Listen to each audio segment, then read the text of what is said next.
Chapter 253. It was another spring, and the students went to the capital for the imperial examinations. Shen Yu and Shang Junlin changed into casual clothes and went out of the palace. The street was very lively, and the vendors were shouting. Students from all over the country stopped from time to time to buy one or two things. Shen Yu, who was dressed in a green robe, was holding the hand of a tall man in a black robe as they walked in the crowd. "Lin, do you have any plans today? Let's walk around first. If we're hungry, we can go to the Yingxing Tower to eat. Then we can go to the newly built Mingyu Building." Mingyu Building was a library that collected a large number of famous works. There was even no lack of copies that were hidden in the hands of aristocratic families. People from all over the country could borrow and read there. Since the opening of Mingyu Building, it had become the favorite place of scholars. Here, they could read a lot of books that they couldn't read normally. There were many students coming and going. They were discussing the changes in Dahuan, the wisdom of the emperor, and their future dreams. Shen Yu and Shang Junlin brushed past them. The sun was bright, and the warm velvet sprinkled on them, bringing the hope of spring. Shen Yu and Shang Junlin walked into the alley that they had been to before. It was not much different from 3 years ago, but this time, the bookstall owner strongly recommended the articles written by He Chengyu, Jiang Huiqing, and Feng Jia. Shen Yu and Shang Junlin found the familiar boss and walked to the front of the stall. Shen Yu picked up a book from the stall. "Boss, do you have any recommendations?" "This year, of course, I must recommend the articles written by the 3 officials who passed the imperial examinations last time. Who doesn't know that the 3 officials are valued by the emperor? They were promoted very quickly after reading their articles." The bookstall owner took out a book from behind and suddenly opened his eyes wide. "2 young masters, long time no see. How have you been? You still remember us?" Shen Yu held the handle of his fan and pressed it against his chin. "2 young masters, I will never forget you. Since you are acquaintances, I can give you a discount on whatever you want to buy." Shen Yu now knew that these stall owners had legitimate bookstores behind them. They had set up their stalls here because the students had spread the word of mouth and knew about this place. On the other hand, it was more convenient. Most of the books here were for students. Shen Yu picked a few books and handed them to Shang Junlin. He asked, "Boss, do you still have those storybooks from before?" "Young master, are you talking about the story of those 2? The bookstall owner pointed to the sky. Shen Yu nodded. "So the 2 young masters are also chasing after their stories. You've asked the right person. Here, we not only have the common ones on the market, but also the collector's edition." "A collector's edition?" The bookstall owner had a mysterious look on his face. "You might not be able to buy this collector's edition just by having money. You have to be a regular customer." Shan Yu's interest was piqued. "Boss, do you have it here?" "We don't have it here. We only have it in the bookstore. If the 2 of you are interested, I can get my assistant to bring it over." Shan Yu was curious about what was written in the collector's edition. He nodded. "Sorry to trouble you, boss." Shen Yu and Shang Junlin didn't leave immediately because they had to wait for the book to come back. Instead, they strolled around nearby. When they reached a corner, Shen Yu stopped. "Lin, do you still remember this place?" "Yes." Shang Junlin pinched Shen Yu's fingers. Shen Yu looked around. "There shouldn't be anyone coming this time." "Lin, do you want a kiss?" Shang Junlin lowered his head and kissed Shen Yu directly. He answered with his actions. Shen Yu's waist was held. He raised his arm and wrapped it around Shang Junlin's neck. He was immersed in this kiss. Their lips and teeth touched, and their breaths merged. Their senses of the outside world gradually faded away. They could only feel each other. 3 years ago, they kissed here. At that time, Shen Yu didn't know that in the future, his eyes and heart would be filled with this man. 3 years later, they had experienced a lot. Their relationship had also stabilized. They returned to the same place and did the same thing. The feeling was completely different from the first time. A gentle breeze blew past, but it couldn't blow away the thick warmth. After a long time, Shen Yu was released. Shang Junlin pressed his forehead against Shen Yu's. A Yu is now mine. No one can take it away. Even if someone comes to take it away, I won't go with him. From the beginning to the end, I will only choose Ah Lin. Their breaths intertwined, and warmth flowed around them. Outside the alley, there were sounds of conversation from time to time. In the corner, there was only the two of them. No one disturbed them. When they returned to the bookstall, Shan Yu's lips were a little brighter than before. There was also a light pink on his face. Shang Junlin was the same as before. The collector's edition was sealed in a brocade box. The price was much more expensive than the normal edition. Shang Junlin paid for it without hesitation. He took the book that Shan Yu had chosen. After leaving the alley, the hidden dragon guards who were following behind them appeared. They took the book from Shang Junlin's hands and disappeared again. Shan Yu and Shang Junlin continued to shop. The two of them walked and stopped. They bought a lot of things. They were all bought by Shen Yu because he was in the mood to do so. There were some folk toys and snacks. Xiao Yu. Hearing someone call his name, Shen Yu turned around.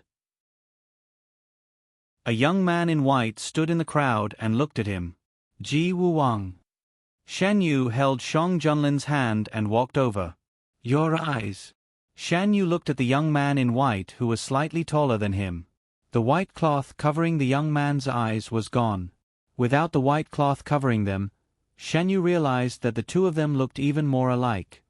My eyes are fine now. Ji Wuwang raised his hand and touched his eyes. Let's talk somewhere else. Shang Junlin said. There were so many people on the street. It was not convenient. Just when it was time for lunch, the group went to the Yingxing Tower. They chose a private room on the second floor by the window.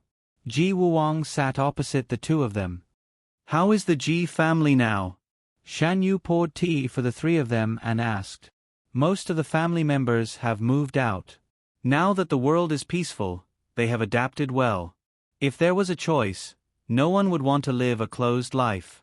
The Ji family moved to a place with beautiful mountains and limpid waters. It was not far from the capital. It could be reached by horse in half a day. The location was chosen by Ji Wuwang. He wanted to be closer to Shen Yu. If Shen Yu was wronged, he could help him in time. However, most of his worries were unnecessary. They had not seen each other for more than a year. Shang Junlin treated Shen Yu the same as before. As the emperor of a country, it was easy for him to take care of his younger brother. Ji Wuwang and Shen Yu talked about the Ji family. In the end, he said, you can let the family members participate in the free medical consultation. The Ji family is a medical family. This kind of opportunity can also let the younger generation learn a thing or two. Shen Yu agreed. If they are interested, they can participate. Of course, I will not treat them unfairly. They will get what they deserve. The Ji family has a lot of medical books and herbs. If you need them, you can come and get them. Occasionally, Shang Junlin would also say a few words. The three of them chatted happily. Shan Yu looked out of the window and saw a person he had seen before. The young man in the past had grown into an elegant young master. Under the care of Fong Jun, his official career was smooth sailing. Did you save a child in Subei? Shen Yu turned back and looked at Ji Wuwang. The young man who was brought back by Fong Jun from Subei. Could it be that he was saved by Ji Wuwang? I have indeed been to Subei before. It was many years ago in search of your mother's whereabouts. At that time, Subei was very chaotic. I saved many people along the way. I don't know if the person you are talking about is among them. It was a long time ago. Saving people was just a matter of convenience for Ji Wuwang at that time. He could not say who he saved now. Let me think. I did save a small child at that time. Did that child survive? Did you see him? Ji Wuwang felt that Shan Yu would not ask this question for no reason. In a chaotic world, it was very difficult for a child who had no one to rely on to survive. If he really survived and met Shen Yu, it must be a great fate. I did. He thought that I was the person who saved him. Now he has a position in the imperial court and is appreciated by official Fong. He has a bright future. Do you want to see him? Ji Wuwang thought for a while and nodded. He wanted to know what the child he saved was like now. Shang Junlin called the hidden dragon guards to invite that person over. After the meal, Shen Yu and Shang Junlin left to give the two people some space. So that person was Ji Wuwang. Shen Yu sighed. He was mistaken for you. That person looks similar to a Yu. It is not strange that he is a Yu's brother. Shang Junlin said. Shen Yu turned around and looked at the Yingxing Tower. Back then, we first met Jiang Huiqing, He Chengyu, and Feng Jiari in the Yingxing Tower. In the blink of an eye, they have already gained a foothold in the imperial court and are realizing their dreams step by step. With Feng Jiari in the lead, there are many women who came to participate in the imperial examination this year. The opportunity had been given. It was up to them to see how far they could go. Shan Yu and Shang Junlin did not return to the palace. Instead, they went to Shan Yu's villa. The book they bought from the bookstall was already placed on the desk. Shan Yu walked over and opened the box. There is a collector's edition. Your Majesty, have you seen it before? Shang Junlin shook his head. Shan Yu was very curious about the contents of the book. He asked Shang Junlin to open the book and read it page by page. There was a painting beside the words. It was half hidden and half hidden. Coupled with the words beside it, one could not help but be immersed in the painting. Although the names were different, Shen Yu knew that the content of the book was about him and Shang Junlin. This knowledge greatly magnified the embarrassment in his heart. The young man's face became redder and redder. His fingertips on the page turned crimson. Especially at this moment, he was still in the man's arms. Shen Yu only felt that it was getting hotter and hotter. It was as if a fire was burning from the inside out. In fact, the content was not explicit. However, the author's writing was so good that he could not help but blush. Your Majesty, don't read it. Feeling something, Shen Yu panicked and pressed the book. Are you going to call me him even when we are outside? The man's voice was low and hoarse. If one listened carefully, there seemed to be a hint of bitterness. Shen Yu suddenly widened his eyes. What? Now that we are not in the palace, you can only look at me and call me by my name, okay? The man's forehead was pressed against Shen Yu's back. The warmth came through his clothes. Shen Yu reacted. Wasn't this the content they had just read in the book? In the book, Her Majesty, who had lost her memory, did not know her identity. She thought that Her Majesty had someone else in her heart. From time to time, she would be jealous of her. Outside the book, Shan Yu was held in the warm arms of the man. He was pleading over and over again. Could he look at him? He was like a lover who was raised outside and could not see the light of day. He longed for his lover's pity. Ever since a Yu entered the palace, he hasn't come to see me for a long time. A Yu also loves me, okay? He looked even more pitiful. Ah Lin, what are you doing? Shen Yu exclaimed. He was pressed against the bed by the man. Shang Junlin supported Shen Yu's face with one hand and caressed Shen Yu's face with the other hand. He rubbed it intimately. A Yu has become more beautiful after not seeing you for a while. You know that it's not easy for me to come out. Why are you still making a fuss with me? Since Shang Junlin wanted to act, Shen Yu was happy to accompany him. I just want to see you more. The man lowered his eyes. I want to hug you more. Shen Yu raised his hand and stroked the back of the man's neck. He comforted. Am I not here to see you? I won't forget you. The man's hand kept moving downwards, causing a shiver. There were still red marks on her snow-white and delicate skin. The man's gaze swept across her, and his eyes became darker and darker. I will cover all the marks he left behind, okay? As he spoke, his hot breath sprayed on her skin. Shan Yu's body trembled. Only leave my marks. The man lowered his head. Shen Yu gasped. Don't. What? A Yu doesn't want to? The man's voice was filled with jealousy. You still say that you don't care about him? I don't. Shen Yu didn't know what Shang Junlin was doing to him, but now he was neither moving up nor down. He was very uncomfortable, and even his voice was trembling. What do you want to do? I want to keep you. The man's slender fingers stroked the marks one by one. I want to leave only my marks on this. The faded marks were dyed red one by one, covering another person's breath one by one. The young man seemed to be resisting, but also seemed to be unable to bear it. He couldn't help but hide to the side. Soon he was pulled back. Where do you want to hide?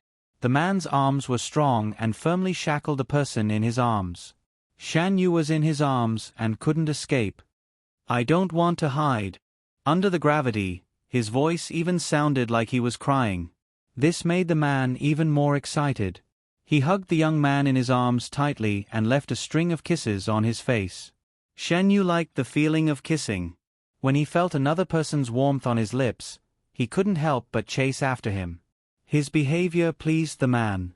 The man moderated his strength to give Shan Yu time to adapt. The kiss gradually became stronger. The wind set off stormy waves, and the lonely boat rose and fell with the waves. You can only be mine. Not me but me. It has nothing to do with identity, it's just me. Genius 1 second. Remember this website. www.bq50. CC Literature Mobile Version Reading Website. bq50. CC. Chapter 254. The people of the Imperial Hospital found that Imperial Physician Gu's state was not quite right recently. He would be distracted from time to time, and almost mix up the herbs when organizing them. These things would never happen in the past. Imperial Physician Gu was greatly respected by the Imperial physicians and apprentices of the Imperial Hospital. On one hand, his medical skills were outstanding. On the other hand, he never put on airs and was willing to teach others. Everyone was worried about Imperial Physician Gu's situation. Imperial Physician Qian and Imperial Physician Gu were close and everyone went to ask about the situation. There was a pavilion in the Imperial Hospital for people to rest. Imperial Physician Qian invited Imperial Physician Gu here. There were fruits and tea on the stone table. When Imperial Physician Gu came close, he was welcomed into the pavilion by Imperial Physician Qian. No matter how busy you are, you cannot spend all your time in the medicine room. This was one of the areas where Imperial Physician Gu's behavior was not right. In this period of time, he had spent almost all his time in the Imperial Hospital. When General Gu Huai had returned to Jing, he had been on duty on time. I know. Why did Shi Xiang call me here? Gu Chong sat opposite Imperial Physician Qian. He was half a teacher to Imperial Physician Wu, so he called Imperial Physician Wu's disciple Shi Xiang. You don't look like you know. The entire Imperial Hospital knows that your state is not right in this period of time. Has something happened that is hard to solve? Imperial Physician Qian had a worried expression. If there is something, you can say it. Everyone can think of a way to solve it. Is it so obvious? Gu Chong finally realized that everyone had seen it. It is very obvious. Imperial Physician Qian poured a cup of hot tea and handed it to Gu Chong. Don't be in a hurry to refuse. If it is a small matter, you would not be so obvious. If it is a difficult matter, and we have no solution, we can go to the palace to beg the emperor. There will be a way. It really isn't a major matter, just a private matter. Gu Chong hadn't thought that his behavior would be so worrisome. He didn't know whether to laugh or cry. But because it involves someone close to me, I can't make a decision. There is no need to disturb the emperor. What Gu Chong did not say was that when he went to the palace to take the emperor's pulse, the emperor had also asked this question. But he thought it was good to take care of his own matters. Also, this matter involved Gu Huai. Gu Huai. Thinking of this name, Gu Chong had a headache. He didn't know if there was something wrong with his teaching, causing this child to have thoughts about him that he shouldn't have. He had a bright future ahead of him, the Lin family's case had been overturned, and everything was going in the right direction.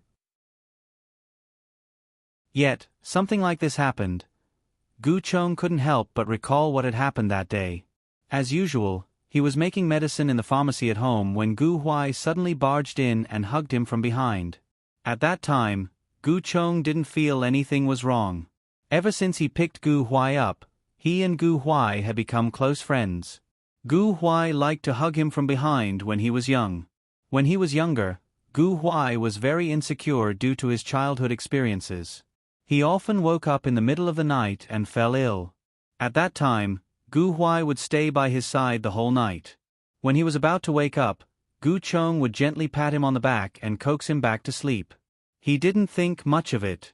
He patted his grown brother's head and asked, "What's wrong?" "I miss you." Gu Huai's voice was muffled. "Why are you still acting like a spoiled child at this age?" Gu Chong smelled alcohol. "Have you been drinking?" "A little." Gu Huai rubbed against the back of Gu Chong's neck like a big puppy. Gu Chong felt itchy and couldn't help but move aside. He didn't see the intense emotions in the man's eyes because of his movement. "Why are you avoiding me?" The man's voice turned cold. Gu Chong didn't notice it. He thought Gu Huai was feeling unwell after drinking. He comforted him. "You're making me itchy. Are you uncomfortable? I'll make you a bowl of hangover soup." "I'm not uncomfortable. Don't go." Feeling Gu Huai was about to leave, Gu Huai tightened his arms. Gu Chong had no choice but to let him hold him for a while. However, Gu Huai didn't intend to let go. Gu Chong sighed and said, "Let go of me first. I'll clean up here and then we'll go out together." "I'll go with you." Gu Huai seemed to realize that he was in trouble. His voice was low. "No need. You can wait for me." Gu Chong was almost done. Even if Gu Huai didn't come, he would have packed up and left in a while. Gu Huai hugged the person in his arms for a while and reluctantly let go. Gu Chong quickly packed up his things, took Gu Huai, who was following closely behind him, and walked out. He led Gu Huai to his room and put him on the bed. Gu Chong wanted to pour a glass of hot water for Gu Huai, but Gu Huai wouldn't let go. "I'll get you a glass of hot water." Gu Huai shook his head. "I don't drink." The tall man sat on the edge of the bed and looked at him like a big dog afraid of being abandoned. Gu Chong surrendered and walked to Gu Huai and sat down. "How much did you drink?" Why did he feel that he was drunk? Gu Huai tilted his head and leaned on Gu Chong's shoulder. "Brother, did someone ask for your hand in marriage today?" There was nothing strange in his tone. His eyelids drooped, hiding the surging anger in his eyes. He knew that his brother was obsessed with medicine and had no interest in love. It would be an extravagant hope for his brother's feelings to be reciprocated. He didn't intend to force it. As long as they could stay like before, with no one between him and his brother, it would be fine. He would always be a good brother and shelter his brother from the wind and rain. He thought that was enough. However, he underestimated himself. The human heart was never satisfied. As long as he thought that one day there would be a woman who would be intimate with his brother, he couldn't control the jealousy in his heart. He had nothing in his life except his brother. No matter what, he couldn't watch such a thing happen. Because he had nothing, he wanted to hold on to the only thing he had. His brother was too outstanding. This excellence would be seen by more and more people. Of course, part of this was because of him. His relationship with his brother was good. It was no secret in the capital. Those people thought that by marrying his brother, they would be able to establish a relationship with him. As he rose in the court, there would be more and more people like this. Yes, but I rejected them. Xiao Huai, are you unhappy because of this? Gu Chong suddenly remembered that he had noticed this before. That was many years ago. Gu Huai was just a powerless youth. He didn't have a firm foothold in the imperial hospital. Unlike now, who in the court didn't know that he had cured the empress's illness and was highly valued by the emperor and the empress. No one dared to make trouble for him. At that time, a young lady from an official's family had taken a fancy to his appearance and sent someone to be a matchmaker. After she was rejected, she tried to use her power to pressure him and force him to submit. It wasn't until the young lady's father was exposed for corruption that the matter was resolved. Gu Chong thought that Gu Huai was traumatized by this incident and comforted him. That kind of thing won't happen again. Xiao Huai, you're a general now. No one will force me to do anything. I know, Gu Huai closed his eyes. Brother, don't get married. Don't abandon me. No, Gu Chong patted his back. Xiao Huai is young and promising. I'm afraid that soon, there will be an endless stream of people coming to propose marriage. When Xiao Huai gets married... No. Before Gu Chong could finish, Gu Huai hurriedly interrupted. There won't be such a day. Xiao Huai will get married. You're the only bloodline left in the Lin family. Brother, I won't get married. Gu Chong's words were interrupted again. Hearing the anger in Gu Huai's voice, Gu Chong softened his tone. All right, don't get married. Xiao Huai can do whatever he wants. These words seemed to give Gu Huai unlimited courage. He sat up straight and looked at Gu Chong. Whatever I want? His gaze gave Gu Chong a strange feeling. Before he could speak, Gu Huai spoke first.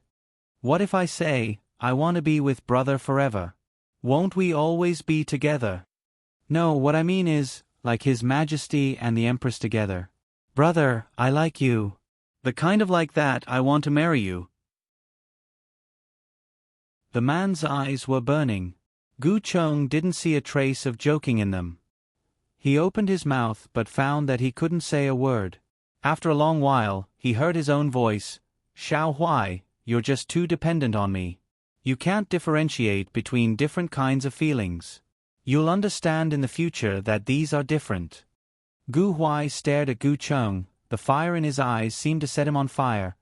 No, brother, I'm very clear. If it's a normal brotherly love, would the younger brother want to kiss the older brother? Would he only think of the older brother in his dreams? Would he want to press the older brother down on the bed? Don't say any more. Gu Chong awkwardly turned his face away. His face was dyed red. Gu Huai's eyes darkened. He closed his eyes and restrained his aggressiveness. I won't force you to make a decision. I just want you to know what kind of feelings I have for you. If you can accept it, I'll naturally be happy. If you can't, I hope you won't distance yourself from me. I'll always be your obedient younger brother. Gu Chong was very embarrassed. He casually said a few words and hurriedly left. This time, Gu Huai didn't stop him. Gu Chong was still a bit embarrassed after being pulled out of his memories. How could he talk about this kind of thing to others? Seeing that he didn't want to talk about it, Imperial Physician Qian didn't make things difficult. I know you have your own ideas. If you can't solve it, you can tell us. After that, Imperial Physician Qian took the initiative to change the topic and talk about medicine. Gradually, Gu Chong was immersed in it and forgot about his previous awkwardness. In the blink of an eye, it was time to go off duty. Gu Chong packed his things and felt a bit awkward. He admitted that he was hiding from Gu Huai. Ever since Gu Huai revealed his feelings for him that night, he didn't know how to interact with him. He simply found an excuse to stay in the Imperial Physicians' Hospital. But now that his colleagues in the Imperial Physicians' Hospital could see that something was wrong with him, he couldn't continue to hide like this. It was snowing. It often snowed in Dahuan's capital during winter. Gu Chong walked out of the Imperial Physicians' Hospital, thinking about how to spend the next 2 days. His gaze landed on a certain spot and suddenly paused. A tall man stood not far away with an umbrella, silently looking at him. There was a layer of snow on the umbrella. Gu Chong didn't know how long he had been standing there. His heartache suppressed his other emotions. Gu Chong hurriedly walked over and grabbed the hand holding the umbrella. How long have you been standing here? Are you cold? Genius 1 second. Remember this website. www.bq50. CC Literature Mobile Version Website. bq50. CC.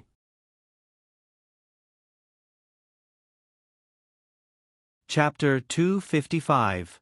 The skin under his palm was cold. Gu Chong rubbed it for a while. You're a great general. Why wait outside? After all, he was the one who raised him. How could he not feel bad? Besides, other than that day, Gu Huai had always been obedient. He was a typical younger brother. Gu Cheng was always glad to have such a person by his side. "I'm afraid that you don't want to see me," Gu Huai replied in a low voice. "I won't." Gu Cheng sighed. He just didn't know how to face it. He didn't get angry at Gu Huai because of this. "It's cold outside. Let's go home first, brother." Gu Huai walked over with Gu Cheng. There was a carriage parked not far away. Gu Cheng was touched by the words, "Go home." He followed Gu Huai into the carriage. Along the way, Gu Huai automatically kept a distance from Gu Cheng, not crossing the line at all. The Imperial Academy of Medicine was not far from the Gu family. The carriage stopped and Gu Huai got off first. When Gu Cheng got off, the snow above his head was blocked by a large umbrella. His bony hands held the umbrella handle. These hands were used to hold swords, but now they were willing to hold the umbrella for him. His movements were so familiar. Gu Cheng suddenly realized that the child who needed his protection had grown up. He was standing in front of him, sheltering him from the wind and rain. The roles had changed. He went from being the protector to being protected. "Brother, be careful." As he thought about this, Gu Cheng stumbled and was supported by someone. The man's strong arm wrapped around his waist to help him stand firm. Gu Cheng's ears turned red as the man's cold aura hit him. He was already an adult, but he almost fell while walking. Gu Cheng was embarrassed. He wanted to say something, but Gu Huai had already let go of his hand. Silence spread between the two. Gu Cheng pushed the door open and walked in. After a few steps, he turned around. The tall man stood outside the door with an umbrella in his hand, watching Gu Cheng leave. He was like a dog abandoned by its owner. "Why don't you come in?" Gu Cheng had to admit that he couldn't harden his heart towards Gu Huai. "Brother, are you still willing to let me in?" Gu Huai's eyes lit up. Seeing Gu Huai's cautious and hopeful eyes, Gu Cheng's heart softened. This was the child he had raised. Even if he had made a mistake, he could not bear to punish him. Moreover, he had not done anything wrong. He had just fallen in love with him. "No matter what happens, this will always be your home," Gu Cheng said calmly, suppressing his thoughts. He and Gu Huai were not family, but they were family. For the past few days, he could not help but wonder why Gu Huai would fall in love with him. Putting aside the fact that they were both men, when he was with Gu Huai, he had always treated Gu Huai like a younger brother. Could it be that Gu Huai had misunderstood something and developed such feelings for him? Gu Cheng made a decision in his heart.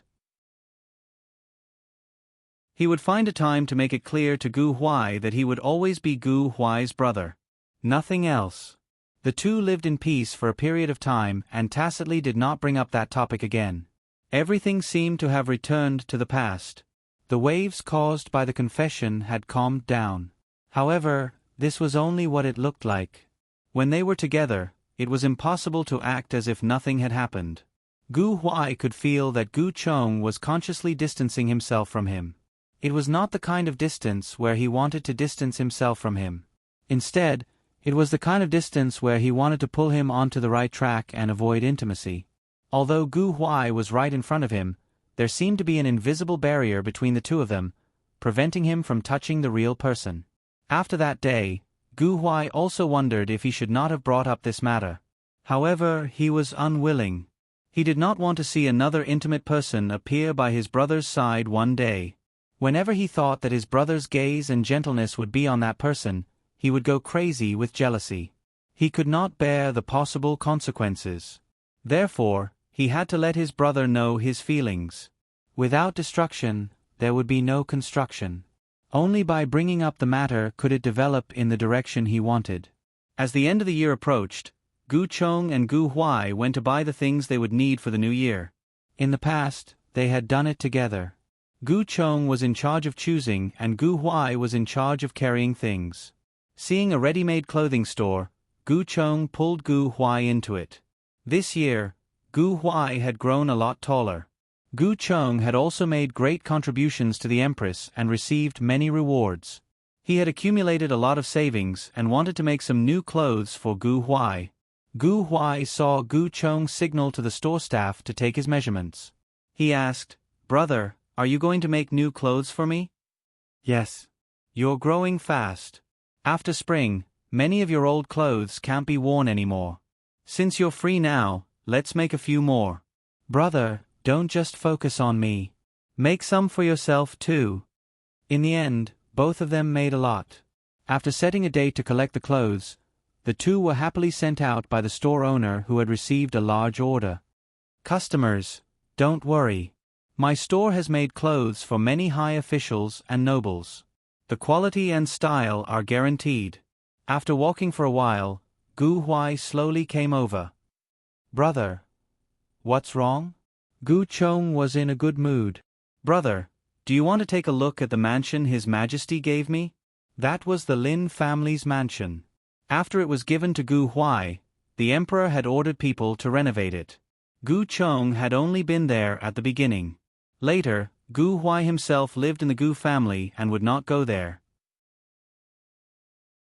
After coaxing and pestering, Gu Chong agreed to take a look at Gu Huai. After it was renovated, I always wanted to take you here. Gu Huai led Gu Chong inside.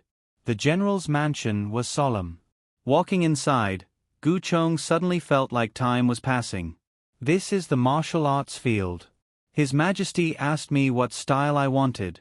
I thought that there were very few traces left of the Lin family, so I hope to restore it as much as possible. It's a pity that I was too young when the Lin family got into trouble. Many of my memories are blurry. This place is different from the Lin family of the past. Gu Huai's voice gradually became downcast. As long as you're here, the Lin family will still be here. His Majesty has overturned the case for the Lin family. The Lin family's honor will still be there. Gu Chong comforted him. The two sat at the edge of the martial arts field and looked at the empty field. It was as if they were looking at the lively scene of the Lin family through time. Father would practice martial arts here every day. Occasionally, Mother would bring me here to see him. She would tell me that in the future, I would become a great general like Father. I would risk my life for the great Huan kingdom. Father always told me that a general's greatest glory was to die on the battlefield, but the Lin family had been loyal for generations. In the end, they were framed by treacherous officials. Although they died on the battlefield, they didn't die at the hands of the enemy. They lost their lives in the conspiracy of their own people. It's all in the past. Gu Chong patted Gu Huai's head. The wicked have been punished. The good have been vindicated. Everyone has returned to their rightful place. In the past, I was really scared. When I was sent away, I fainted. When I woke up, my dignified father, my mother who loved me dearly, my big sister who would make me laugh. Everything, including the Lin family, was gone. For a long time, I thought I was dreaming. When I woke up, my father, mother, and the Lin family were still there. My mother would gently tell me, "Don't be afraid. It's just a nightmare." Gu Huai's tone was calm. But it was this calmness that made Gu Chong unable to bear it. Whoever raised a child would love him dearly. Gu Chong felt terrible that such a thing had happened to him at such a young age. This was the first time Gu Huai had spoken of his childhood. Gu Chong's heart tightened. Calculating the time, when he found Gu Huai, it had been some time since the Lin family's destruction. He didn't dare to imagine how a child like Gu Huai had lived before he found him. Gu Huai's hand was at his side. Gu Chong reached out to cover it, as if he wanted to warm this person up. Gu Chong turned to look at him. The man's side profile was handsome and firm. The current Gu Huai, compared to when he was first picked up, had really changed a lot. Gu Chong sighed in his heart. This was a child he had raised single-handedly. From a thin and sickly child, he had grown into a handsome man. His eyes were filled with pity and emotions that he didn't even realize. Gu Huai felt it. His lips curled up slightly. "Brother, do you remember? For a long time, I didn't dare to sleep alone. I wasn't timid, I was afraid. I was afraid that when I woke up, I would be alone again. At that time, I only had you. I was afraid that you would be gone when I woke up." Of course Gu Chong remembered. At that time he was also poor.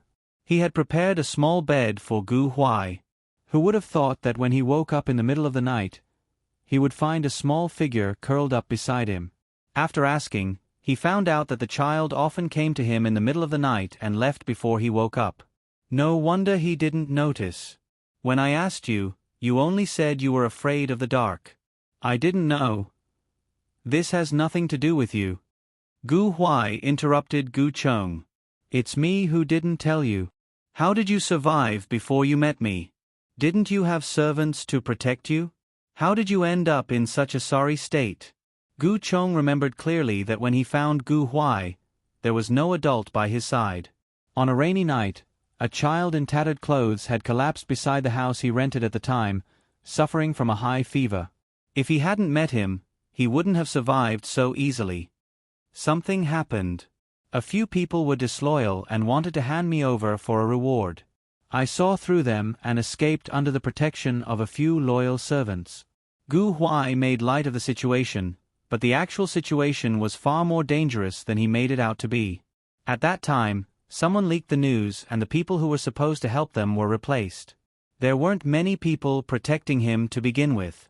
It was a close shave that allowed him to escape from those people. Those who protected him were all dead. In the end, he was the only one left. He didn't want to accept his fate. He was protected by the Lin family. No matter how difficult it was, he wanted to live. Only by living could he have a chance to take revenge. Those people poured basin after basin of dirty water on the Lin family. The souls of those who died in vain were wailing, but Gu Huai could do nothing. He could only protect himself, gather strength little by little, and wait for the best time to counterattack. He fell into the abyss in that fire and was pulled back to the human world by a pair of tender hands on a rainy night. He didn't want to implicate Gu Chong because of him, so he had to be very careful. Fortunately, Gu Chong didn't get involved in danger because of him. Genius 1 second. Remember this website. www.bq50. CC Literature Mobile Version Website. bq50. CC.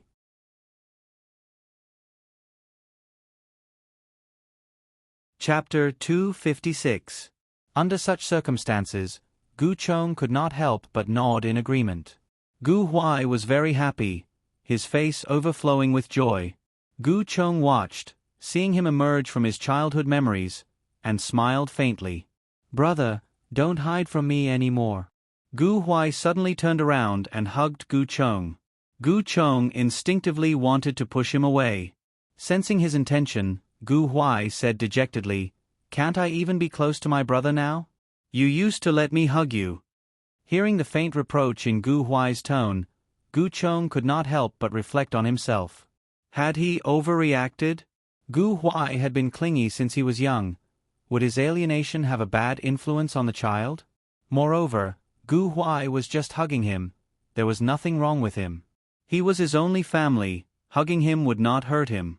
Feeling Gu Chong's loosening, Gu Huai's lips curled up. Gu Huai hugged Gu Huai. Gu Chong could not see his expression, but he felt that this hug was very warm. Gu Huai did not have a family, and neither did he. Gu Huai was greedy for his warmth, and he also needed Gu Huai to entrust his feelings. He and Gu Huai were like two entwined vines, inseparable. "All right, you've hugged for long enough. Let go." After some time, Gu Chong spoke. Gu Huai obediently let go. "Brother, let me show you my sword." The training field was fully equipped. Gu Huai stood up, took the long sword, and walked to the middle of the field. Gu Chong sat below, looking at the tall man. As they rose and fell, they both carried an extraordinary aura. It was as if he saw a young boy growing up bit by bit with the sword. This was the child he raised, and also his only family. Gu Huai's excellence made Gu Chong proud. After a day at the general's residence, their relationship was no longer stiff. Gu Chong no longer avoided Gu Huai intentionally or unintentionally. Everything seemed to have returned to the time when Gu Huai had not expressed his feelings. However, both of them knew that some things had quietly changed. The two spent the new year together. When Gu Huai was not busy, he would go to the Imperial Academy of Medicine to wait for Gu Chong to finish his duty as usual. Then they would go home together. On the days off, Gu Huai would help Gu Chong take care of the herbs at home. The courtyard where they lived had a special place to grow herbs. Before Gu Huai became an official, he took care of a lot of things. After Gu Huai became an official, in order to not tire his brother out, he sent a few meticulous and reliable servants to take care of the medicinal fields. Brother, you just need to focus on your medical studies. Leave these menial tasks to the servants. These were Gu Huai's words at that time. With the arrival of spring, the planted medicinal plants sprouted. As the weather warmed up, they gradually grew. Early in the morning, Gu Chong waited for a long time, but Gu Huai, who had agreed to go out with him, did not appear. He went to the courtyard to look for him. Xiao Huai you. Gu Chong suddenly paused when he saw the person in the courtyard. By the well, Gu Huai was bare-chested and pouring water on himself. The young man's skin texture was very beautiful. The water droplets meandered down his muscles. It was a lively scene. Caught off guard, Gu Chong quickly averted his gaze, but the image still formed in his mind. It turned out that in a place he did not notice, Xiao Huai had grown into a real man. At this moment, Gu Chong clearly realized that the brother he spent time with was no longer the weak youth who needed his protection, but an adult who could shelter him from the wind and rain. Brother, why are you here? Did I keep you waiting for too long? Gu Huai broke the silence. I just sweated from practicing martial arts. I wanted to wash up before going to find you. Seeing the redness spreading from Gu Chong's neck, Gu Huai touched the roof of his mouth with the tip of his tongue. Brother, wait for me for a while. Accompanying Gu Huai's voice was the sound of water splashing and the rustling sound of fabric rubbing against each other. Gu Chong stood where he was, not knowing whether to leave or not. He did not know where to look. I'll wait for you outside. Brother, don't go. I'll be done soon. After waiting for a while, the sound of footsteps approached. Gu Huai walked to Gu Chong's side. Brother, I'm done. After being blown by the cold wind for a while, the heat on Gu Chong's face subsided. Gu Huai looked at Gu Chong's recovered face and a trace of regret flashed through his eyes. Gu Chong turned to look at Gu Huai. The man's face did not change. Gu Chong could only suppress the strange feeling in his heart and pretend nothing had happened. The two went out and got on the carriage, heading straight out of the capital. A few days ago, Gu Chong heard from his colleagues in the Imperial Academy of Medicine that a rare medicinal herb had appeared on a mountain outside the capital. They were going there for this herb. The mountain was quiet and secluded. Gu Chong and Gu Huai walked on an unopened path. As they walked, Gu Huai brushed away the branches and leaves blocking the way for Gu Chong. The sun was rising and they were getting closer to their destination. Gu Chong was sweating. He wiped the sweat off his forehead and asked, Xiao Huai, do you want a rest? Brother, drink some water. Gu Huai took out a water bottle and handed it to Gu Chong. Gu Chong took it and drank a few mouthfuls. The two rested for a while and continued walking. Not long after, they arrived at the place where the herb grew. Gu Chong saw that a few of the herbs were not in good condition and wanted to bring them back to see if they could be saved. He told Gu Huai and went to dig for the herbs. Brother, be careful. Gu Chong dug seriously and did not notice that a colorful poisonous snake was getting closer and closer to him. Hearing Gu Huai's voice, he subconsciously turned around and looked at the poisonous snake hanging on the branch. It was too close. Gu Chong recognized this type of snake.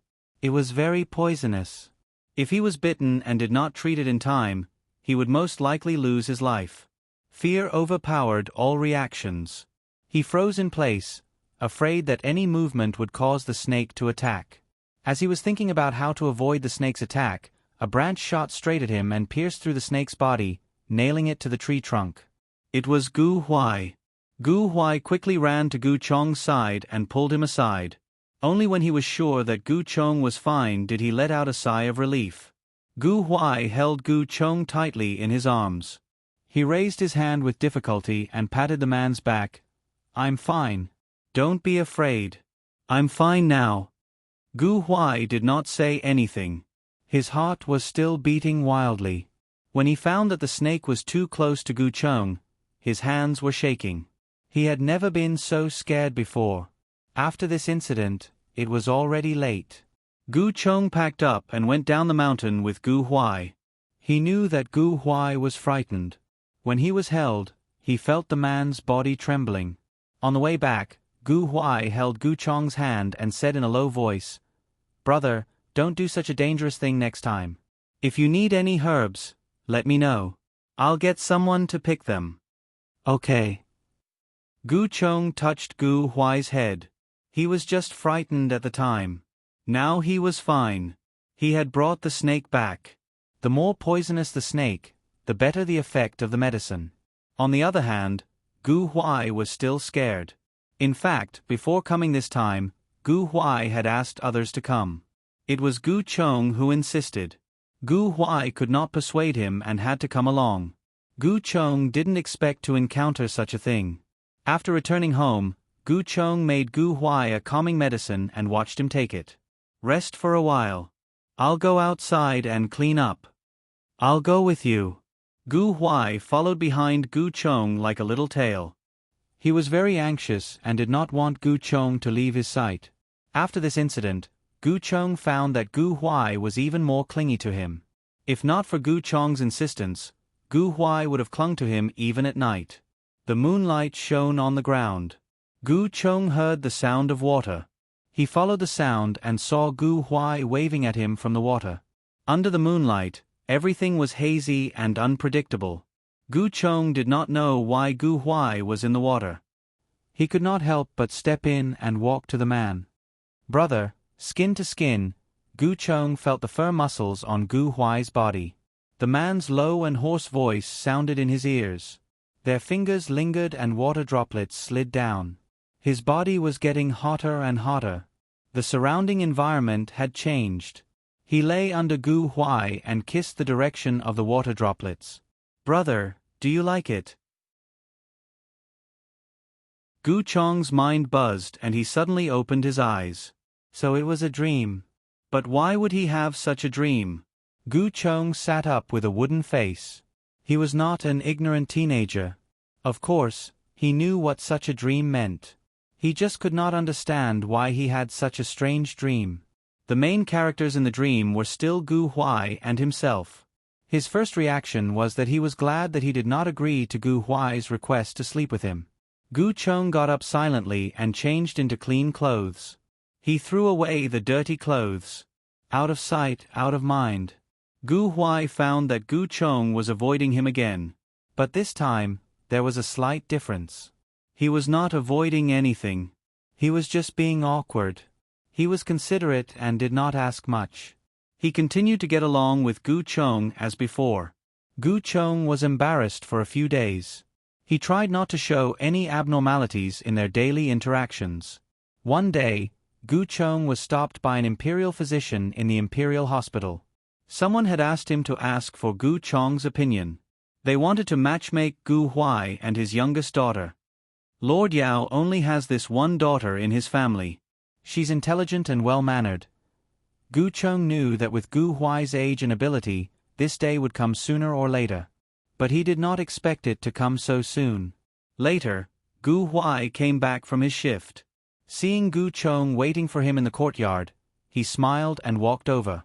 "Brother, are you waiting for me? There is something I want to talk to you about." Gu Cheng chose his tone carefully. "What do you want to talk to me about?" Gu Huai was curious. "Lord Yao asked someone to find me today. He wants to matchmake you and his youngest daughter. Brother, you agreed?" Gu Huai's face turned cold. "How could I agree without asking you?" Gu Cheng was embarrassed. When Gu Huai confessed to him, he swore that he only saw him as a younger brother. But now, hearing that someone wanted to marry Gu Huai, he actually felt uncomfortable in his heart, as if something that belonged to him was about to be taken away. "Brother, you were right not to agree. I don't want anyone else other than you." Gu Huai looked at Gu Cheng and said directly, "I know. This is your own business. I won't make the decision for you." Hearing Gu Huai's answer, Gu Cheng sighed in relief. His subtle change did not escape Gu Huai, who had been observing him. Thinking of a possibility, Gu Huai was startled. He said tentatively, "Brother, I don't want to be with anyone else. No matter how good they are, they can't compare to you in my heart. If you can agree to be with me—" "What nonsense are you talking about?" Gu Chong interrupted in a panic. "Don't say that again." Gu Huai had an idea. He thought that he would need more time to see the result. He didn't expect it to come sooner than expected. "Brother, do you really dislike my feelings?" The man lowered his eyes, like a dog afraid of being abandoned by its owner. "Dislike it? Gu Chong asked himself honestly. He didn't dislike it. He just, before he could think carefully, a pair of strong arms wrapped around his waist. The man leaned close to his ear. "Brother, do you feel disgusted by what I'm doing?" Gu Chong shook his head. "How about this?" Something touched his ear. Gu Chong continued to shake his head. The distance between them kept closing. Gu Huai's eyes darkened. He first kissed Gu Chong's earlobe. When he didn't feel any resistance, he slowly moved on. Cheeks, forehead, nose. All the way down. Finally, his hot breath stopped at his lips. Gu Chong felt his heart beating faster and faster. He didn't know if it was because he was afraid of the kiss or because he was looking forward to it. When their lips touched, a barrier in Gu Chong's heart collapsed. He hugged Gu Huai back. His action gave Gu Huai great encouragement. Gu Huai was overflowing with joy. His arms unconsciously tightened as if he wanted to rub the person in his arms into his body. The kiss was getting crazier. "Ugh." Gu Chong's lips hurt and he groaned. This sound woke Gu Huai up. He let go of Gu Huai. "Sorry, brother." Gu Chong had time to breathe. He leaned on the man's shoulder and breathed slowly. Gu Huai was still hugging him. He didn't want to let go. His lips lingered on Gu Chong's face, leaving a trail of wet marks. Gu Chong felt that Gu Huai was really like a spoiled and clingy dog. Especially now, it was hard to resist. "Brother, try it with me." Gu Chong grabbed his hand and gasped. "Don't touch me. If you don't object, I'll take it that you agree." Gu Huai knew Gu Chong's character, so he didn't force him to say it. "I'm so happy." Gu Huai kissed him again. "Brother." A breeze blew. The two of them, whose hearts were connected, hugged each other tightly. Their clothes were entwined. The rest of their lives were complete. Genius 1 second. Remember this website. www.bq50. CC Literature Mobile Version Website. bq50. CC.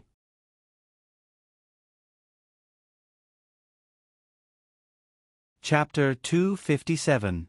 On the day he returned to Subei from the northern desert, Jiang Huaiqing felt an indescribable sense of unease. He did not know where this feeling came from, nor did he know why.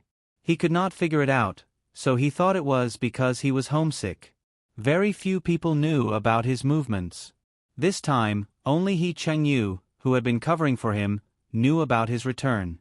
It was already late at night when he arrived. In order not to attract attention, the He residents did not make any big movements. Jiang Huaiqing and the hidden dragon guards escorting him entered the He residence in the dark. "Brother Chengyu?" When Jiang Huaiqing entered his courtyard, he saw an unexpected person.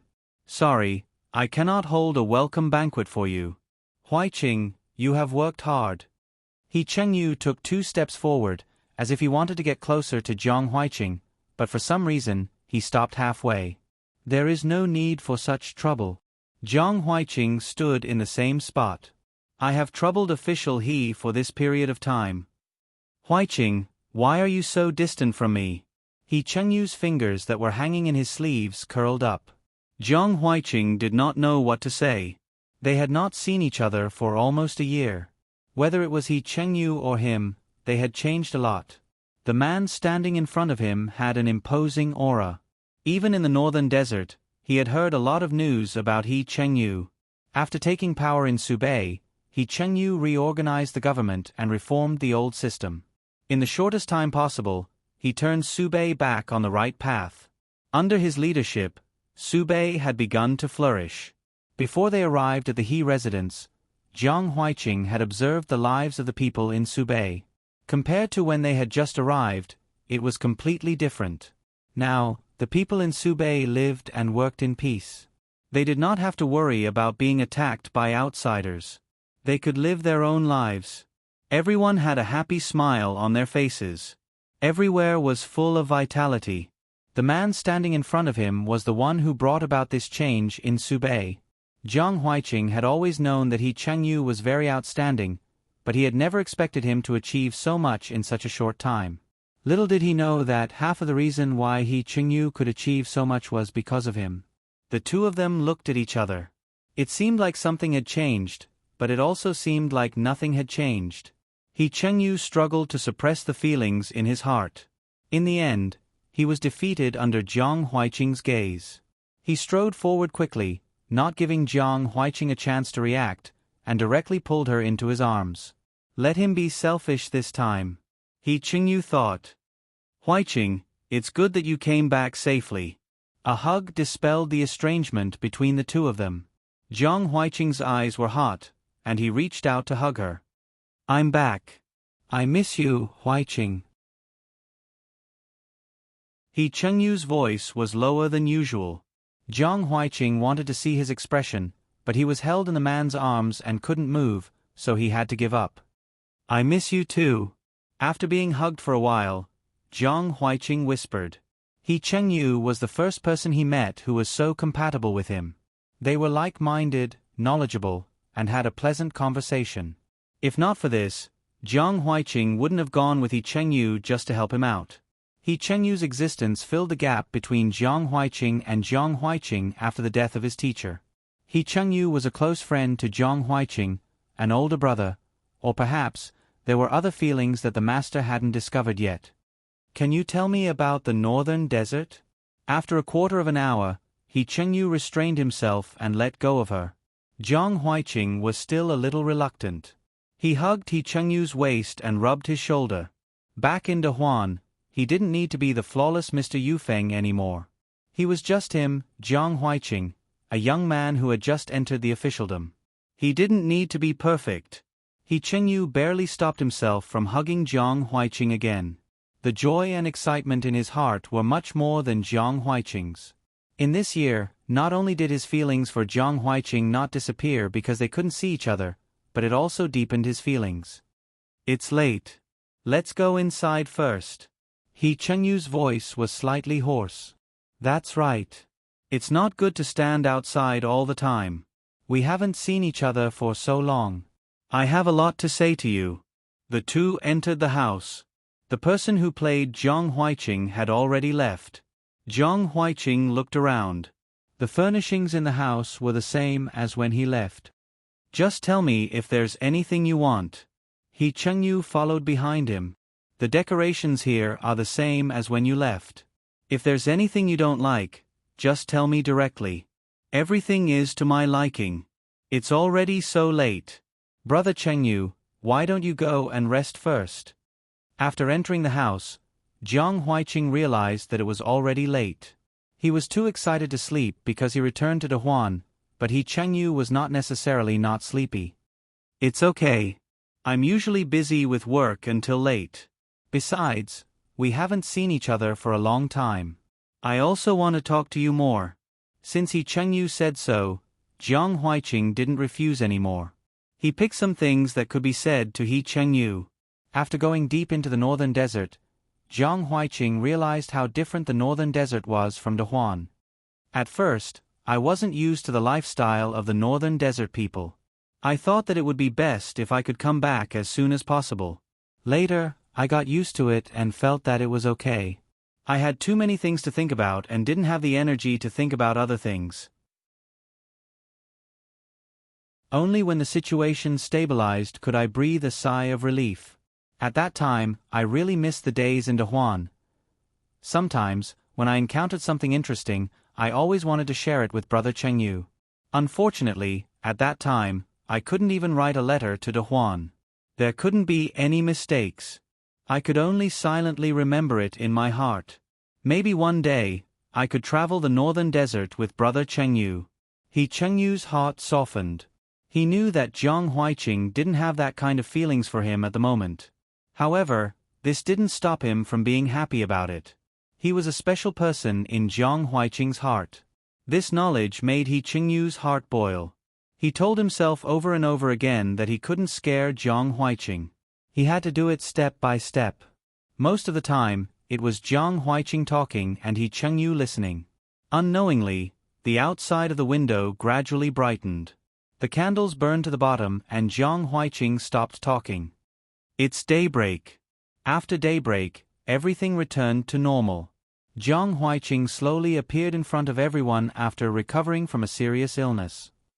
He was still living in the He Manor. He also saw how busy Chengyu was. A few days later, the imperial court sent a message telling them to prepare to return to the capital. Jiang Huiqing didn't have many things on hand. Chengyu handed over to the other officials and the two of them stepped on the road back to the capital together. With Chengyu, Jiang Huiqing didn't find the journey boring. These days, he learned from Chengyu about what happened in De Juan in the past year and the various changes in the imperial court. We're here. Chengyu's voice pulled Jiang Huiqing back from his thoughts. Jiang Huiqing lifted the curtain of the carriage and looked outside. The streets were bustling with people. Compared to when they left, it seemed more prosperous. What are you thinking about? Why are you so lost in thought? Nothing. I just feel a bit unaccustomed to suddenly returning to the capital from the northern desert. Jiang Huiqing lowered the curtain and sat up straight. What's there to be unaccustomed to? Chengyu smiled and poured him a cup of tea. He handed it to him. This time, His Majesty will probably let you stay in the capital. For many years to come, you will live here. No matter what happens in the northern desert, this is the place where we should work together. Brother Chengyu is right. Jiang Huiqing took the tea and took a sip. I haven't seen you for a year. Brother Chengyu's tea skills have improved. It's good that you didn't disappoint me. The carriage passed through the bustling streets and quiet alleys. It stopped in front of a secluded courtyard. A servant who had already received the news was waiting in front of the courtyard. When he saw the carriage coming, he hurried forward. Sirs, it must have been a tiring journey. Hot water and food have been prepared inside. Sirs, are you? Wash up first. Chengyu, who loved cleanliness, couldn't stand the dust from the journey. After speaking, he helped Jiang Huiqing who was getting off the carriage. Where's Huiqing? I'm also going to wash up first. Along the way, the food was arranged by Chengyu. It wasn't mealtime now, so Jiang Huiqing wasn't hungry. The servant respectfully led Jiang Huiqing and Chengyu inside. This courtyard was where they had temporarily stayed to avoid the endless stream of matchmakers. This time, after asking Jiang Huiqing's opinion, they finally decided to stay here first.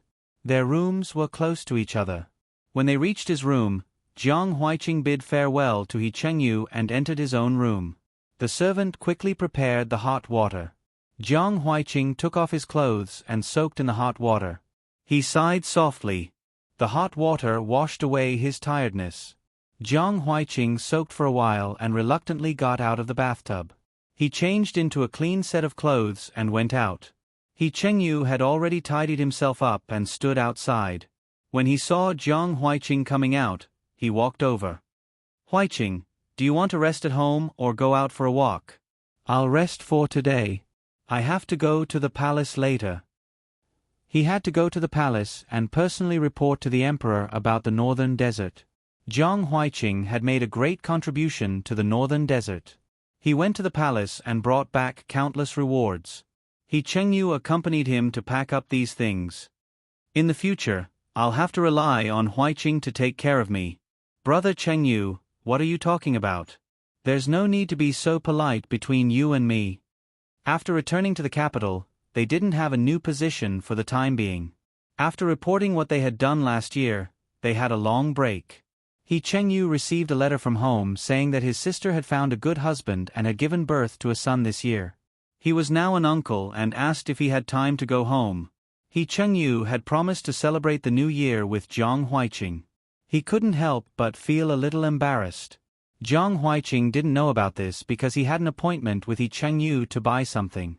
When he didn't see He Chengyu go out, he thought that he was delayed by something and went to find him. He didn't expect to hear the housekeeper talking to an unfamiliar servant in the courtyard. Sir doesn't want to go back. You can reply to the He family and say that Sir is busy this year. We shouldn't interfere in Sir's matters, but this time, there's a new member in the family. Sir should go back and see his own nephew. Previously, when Miss got married, Sir was in Subei and couldn't go back. Master, Madam, and the other young masters and young ladies were all very regretful. This time, I know what you mean, but we can't change Sir's decision. Jiang Huiqing was surprised to hear this news. He recalled that He Chengyu had promised to spend the new year with him. He felt that He Chengyu might have his own reasons for not wanting to leave. After thinking about it, he walked over and asked, "What happened?" The housekeeper knew Jiang Huiqing's position in He Chengyu's heart, and also knew why He Chengyu didn't want to go back. He originally wanted to change the topic, but who would have thought that the other person couldn't hold back and blurted out the truth in a few sentences. After confirming his suspicions, Jiang Huiqing said, "I'll tell Brother Chengyu about this. Don't be in a hurry to reply to the He family. This is an important matter, so we should go back and take a look." "Thank you, Sir Jiang." The servant was overjoyed. Seeing He Chengyu, Jiang Huiqing said bluntly, "Brother Chengyu, did something happen at home?" "It's nothing important." He Chengyu didn't want Jiang Huiqing to know. "I know. Your family sent a letter asking you to go back, so you should go back. Looking at the time, you haven't been back for more than 2 years. You should go back and take a look. You're free this year, otherwise, who knows when you'll have time next time," Jiang Huiqing advised. "I've already promised you. How can a gentleman break his promise?" He Chengyu wasn't moved. "You and I both have matters to attend to. Even if we can't be together this time, there will be many opportunities in the future. If you can't reunite with your family because of me, I will feel uneasy." "But..." He Chengyu seemed to be moved. "Besides, don't you want to go back and see your nephew? You haven't seen him since he was born, right?" Seeing that He Chengyu's expression was becoming more and more relaxed, Jiang Huiqing wanted to continue his persuasion. Unexpectedly, the other party suddenly spoke. "How about Huiqing come with me?" He Chengyu seemed to think this method was feasible. He continued, "This way, I won't fail to live up to my promise to Huiqing." Jiang Huiqing. Ah. Genius. 1 second. Remember this website. www.bq50. CC Literature Mobile Version Reading Website. bq50. CC.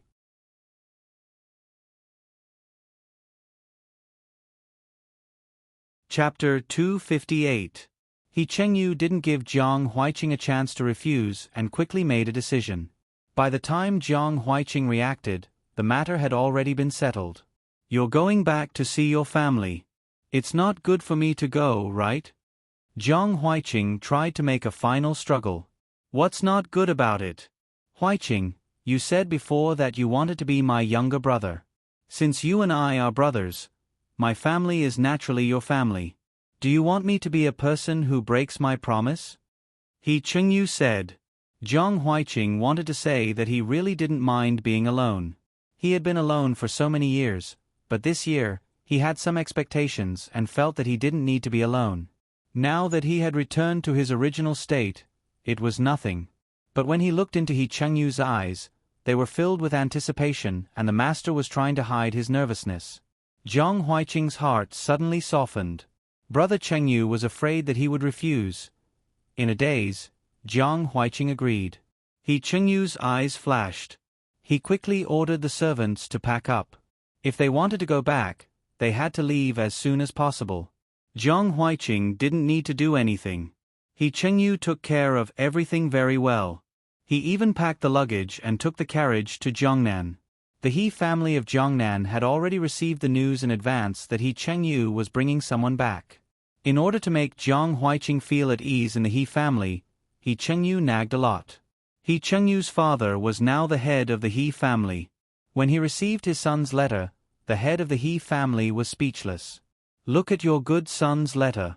Most of it is telling us not to make his friend feel uncomfortable. He's been away from home for so long, but he doesn't know how to care about us." Madam, he snatched the letter and said disapprovingly, "It's not easy for Chengyu to come back. You can't be like before, pulling a long face all the time. It's not easy for him to make friends. Look at all these years, when has he ever cared so much about anyone?" "That's true." Family head, he rubbed his chin. His letter was full of praises. "I want to see if his friend is as good as he says. Chengyu has always had a good eye for people. He wouldn't be deceived." He said that he met this friend when he was rushing to the capital for the imperial examinations. He was young and came third in the imperial examinations. He looked like a good child. Madam, he trusted her eldest son's judgment. Family head, he had a headache and held his forehead. His wife was good in every way, but she liked good-looking children. All these years, family head, he had been jealous a lot because of this. Chengyu said to arrange for the child to stay in his own courtyard.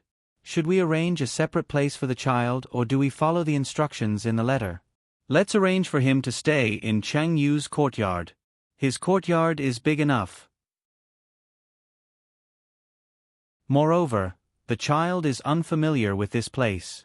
It will be easier to take care of him if he stays with Chengyu." Family head, he felt that Madam He's words were reasonable. "Then let's do it this way. They will arrive in a few days. Tell the servants to be more efficient." The distance between the capital and the He family in Jiangnan wasn't too far. Other than the carriage, they still had to take a boat. It was Jiang Huiqing's first time on a boat. It was very refreshing. After getting off the carriage, the group of people arrived at the ferry. Jiang Huiqing saw the big boat docked by the river.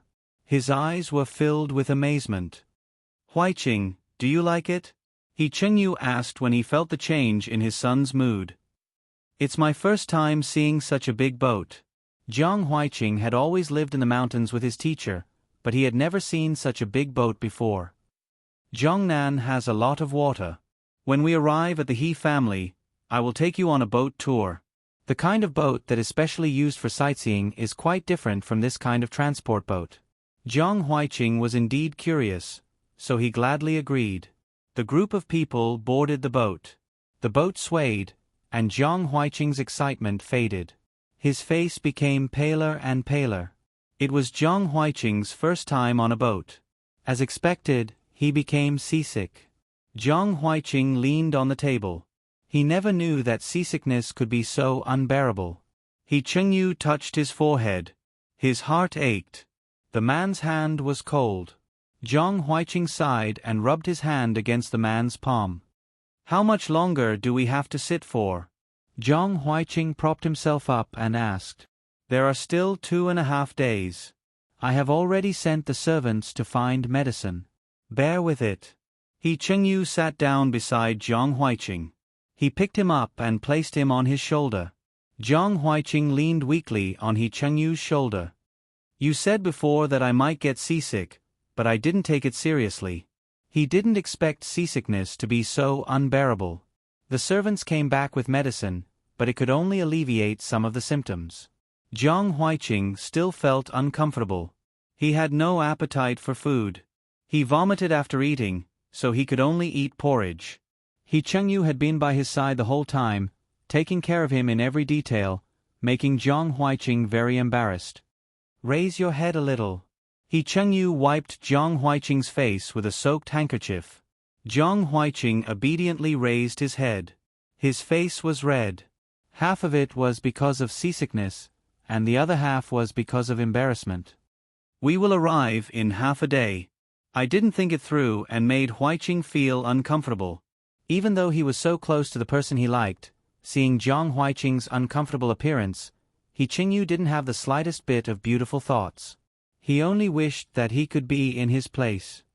It has nothing to do with Brother Chengyu. Zhang Huiqing shook his head. Thank you for taking care of me these 2 days. You don't have to be so polite with me. Finally, it was time to disembark. With He Chengyu's help, Zhang Huiqing got off the boat weakly. The He family had already sent servants to wait for them. When they saw He Chengyu, they came to greet him. He Chengyu rested with Zhang Huiqing for a while before continuing on their journey. After leaving the boat, Zhang Huiqing regained his energy. Along the way, he couldn't help but look out. The scenery in Jiangnan was very different from that in the capital. This place was as prosperous as the capital, but there was a sense of gentleness everywhere. The He family mansion was located in a bustling area and occupied a large area. When they arrived, the other members of the He family had already been waiting for a long time. He Chengyu and his group were travel-worn. After a simple greeting with the He family, they returned to their courtyard to wash up and rest. Their life in the He family was very pleasant. The problem that Zhang Huiqing had been worried about didn't happen. The He family was very kind and easy to get along with, especially Madame He. She was very fond of Zhang Huiqing. The He family wasn't surprised at all. Zhang Huiqing's appearance was outstanding. He was well behaved and had a good personality. Even if He Chengyu hadn't told them in advance, the He family felt that they would still like to get along with such a person. Zhang Huiqing saw He Chengyu's little nephew. The little guy was 3 months old. He was very cute and had a good personality. He rarely cried. With Madame He's help, Zhang Huiqing carefully picked up the little guy. The child was soft and had a milky fragrance. Zhang Huiqing didn't dare to move too much for fear of hurting him. The child wasn't shy with strangers. He smiled at Zhang Huiqing. He likes you too, Madam, he said from the side. He's so small. Zhang Huiqing carried the baby. He looks a little like Brother Chengyu. The nephew looks like his uncle. He's so cute. Madam, he took out a small toy to play with the baby in Zhang Huiqing's arms. The baby giggled. Zhang Huiqing brought the toy. He didn't know what to give to He Chengyu's family, so he prepared a few things. They weren't very expensive, but they showed the effort of the person who prepared them. The He family was rich and didn't care about money. Zhang Huiqing's gift hit the nail on the head. The more they interacted with each other, the more they liked it. Was Brother Chengyu like this when he was young? Zhang Huiqing asked as he played with the baby in his arms. It was hard to imagine He Chengyu when he was young. Chengyu is different, Madam, he said. Chengyu didn't like to smile when he was young. After he was appointed as the heir, he didn't have many expressions on his face. He also didn't like to interact with people. As his mother, I was very worried. Now that he's close to you, his father and I are relieved. It means that he didn't like the people he met before. He didn't have many friends since he was young. If he didn't do well, I hope you can forgive him. If he bullies you in the future, you can write a letter to his father and ask him to teach him a lesson. He didn't bully you. She looked as if she would teach him a lesson if he bullied you. Zhang Huiqing's ears turned red when he heard Madame He's protective words. He quickly said, "No, Brother Chengyu is very good. He knows how to take care of people. I was seasick when I came here. Thank you for taking care of me. It's good that you can get along well." Madame He was relieved when she heard that her eldest son knew how to take care of people. He Chengyu came back from outside. When he saw Zhang Huiqing holding his little nephew and talking to Madame He had the illusion that his mother was teaching her how to take care of a child. He Chengyu shook his head to get rid of the unrealistic thought in his mind. He sneered in his heart and thought that he must have been possessed. Zhang Huiqing looked up and saw He Chengyu walking in. "Brother Chengyu, you're back." He Chengyu strode in. Zhang Huiqing wanted to show the baby to him. "Brother Chengyu, look. The baby is looking for you." The little guy's eyes were round. As soon as He Chengyu came close, the little guy turned around. Zhang Huiqing was shocked. He really knows Brother Chengyu. He Chengyu had just come back from outside. His body was cold, so he couldn't hold the baby. Jiang Huaiqing could only hold the baby and play with him from a distance. After holding him for a while, the baby got tired and fell asleep in Jiang Huaiqing's arms. Jiang Huaiqing handed the baby to the wet nurse. After bidding farewell to Madame He left with He Chengyu. Huaiqing likes children? He Chengyu asked when they returned to the courtyard. His heart sank. If Jiang Huaiqing really liked children and wanted a child that was related to him by blood, what should he do? Was he willing to let go just like that? He Chengyu asked himself in his heart, and the answer he received was that he was unwilling.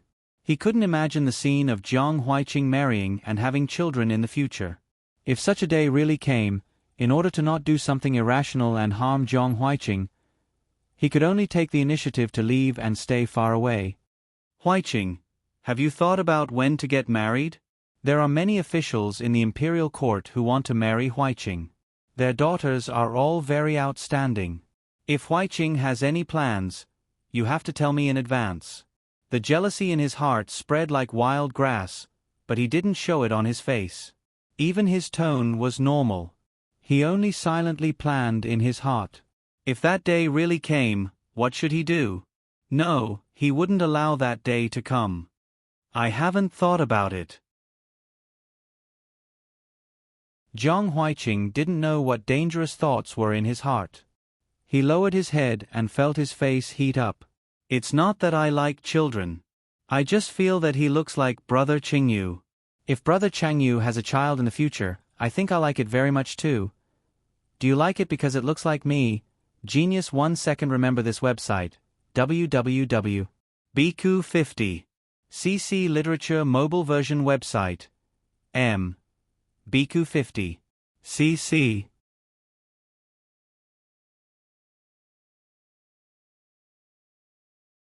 Chapter 259. Now was not the time. He Chengyu restrained himself. He had to wait a little longer.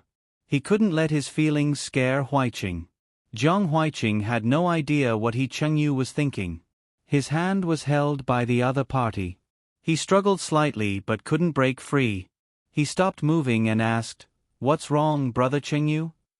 "Nothing. I'm just thinking that Huaiqing's wish won't come true." "What?" Jiang Huaiqing took a while to react. He asked tentatively, "Brother Chengyu, you don't plan to get married and have children?" He Chengyu shook his head. "No, I don't." "Why?" "Does Huaiqing want me to get married?" Jiang Huaiqing didn't realize that when He Chengyu said the answer, he felt a flash of joy in his heart. However, this emotion dissipated too quickly. Before he could realize it, his attention was attracted by the next sentence. "Does he want Brother Chengyu to get married?" Jiang Huaiqing realized that he didn't know the answer.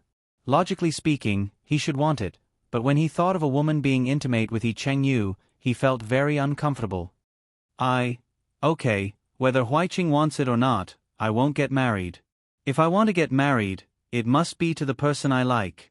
If I marry a woman I don't like, it's not good for either of us. Since we don't like each other, why waste her time? He Chengyu didn't plan to force Jiang Huaiqing to say anything. He had finally gained something from this conversation. He had originally thought that Huaiqing only treated him as a friend, but now it seemed that he had come to a conclusion too early. Since there were signs, there was no need for him to be impatient. After this conversation, Jiang Huaiqing wanted to calm down and think about it. However, reality didn't give him much of a chance. The younger generation of the He family liked him and pestered him with questions from time to time. These juniors ranged from a few years old to over 10 years old. They were all members of the He family. They knew that Jiang Huaiqing was the third flower of the last competition and were very curious about him. On the other hand, He Chengyu was the one with whom no one of the younger generation dared to disturb him. This elder brother of his had accumulated a lot of power and influence. How could he be as easy to get along with as the good-tempered and patient Jiang Huaiqing? Jiang Huaiqing looked at the crowded scene on his side and then looked at He Chengyu's side where no one showed any interest. He suddenly remembered what He Chengyu had said to him, "None of my younger brothers and sisters are close to me." No wonder Brother Chengyu was so good to him. It turned out that no one appreciated his brotherly love, and could only pour it on him. Brother Chang Yu was clearly a very competent and good elder brother. Jiang Huiqing felt that he should let the younger generation of the He family know this. Brother Chang Yu also yearns for them to be close to each other. Family members do not need to be too distant. Of course, before this matter was completed, it was best not to let Brother Chang Yu know. It was just nice to give him a surprise. Picking a day when Chang Yu was not around, Jiang Huiqing gathered the little radishes of the He family together and told them about Chang Yu. He rambled on a lot, which made the listeners feel more and more strange.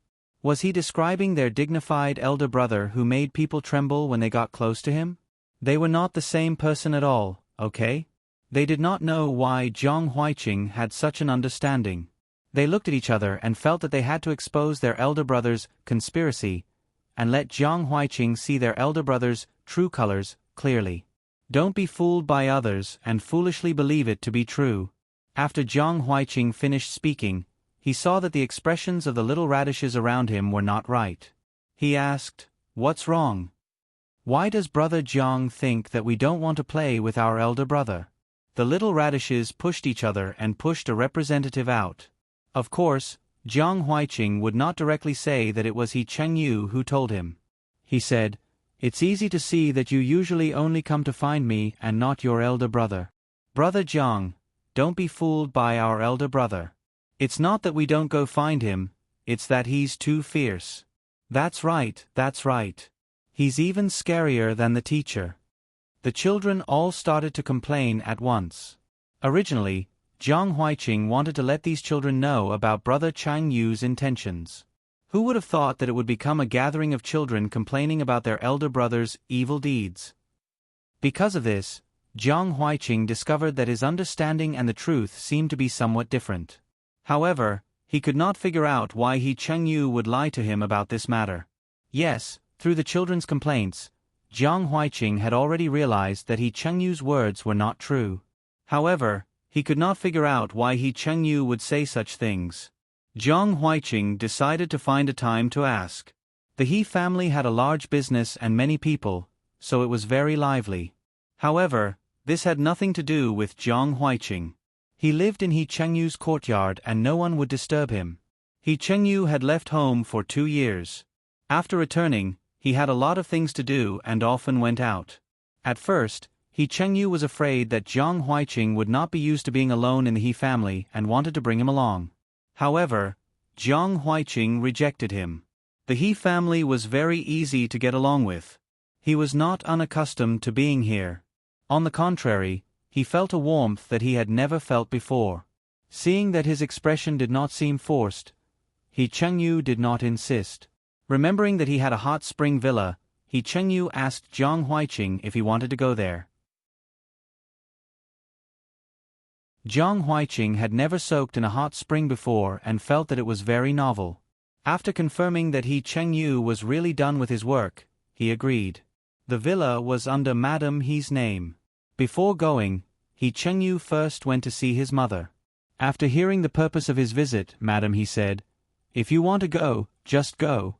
You don't have to tell me. Huiqing is a good child. You are not allowed to bully him." "Why would I bully him?" Chang Yu said. "Others might not be able to tell, but I can tell." Madam He looked at him unhappily. "Only Huiqing trusts you. That's why he didn't think in that direction." "I know, mother." Chang Yu did not know what to do with his mother. "I promise that I won't bully him. Is that okay? We won't object to who you like. You have your own ideas since you were young. But you have to know that feelings are different from other things. You can't force it. Looking at you, you don't plan to hide it anymore. Have you thought about what you will do if Huiqing can't accept it?" Madam He's expression became serious. At first, Madam He did not think much of it. But after spending some time together, Chang Yu's behavior became more obvious. It was hard not to know. She was wondering how good their relationship was before he brought her back. He even repeatedly reminded her to let her live comfortably. It turned out that he had other thoughts. She was very satisfied with Huiqing. Master He also praised him. Now, They were worried about their son. That child was obviously not enlightened. He was foolishly coaxed back by her son. He Chengyu looked indifferent on the surface. Her son knew that once he really wanted something, he would get it no matter what. Mother, don't worry. I know what to do. He Chengyu could not bear to hurt Jiang Huiqing. Even if he hurt himself, he would not hurt Jiang Huiqing. After talking with his family, He Chengyu brought Jiang Huiqing to the hot spring villa. It was Jiang Huiqing's first time here. He was very excited and talked a lot with He Chengyu. He Chengyu did not need to think too much when he was beside him. Instead, he was more youthful than usual.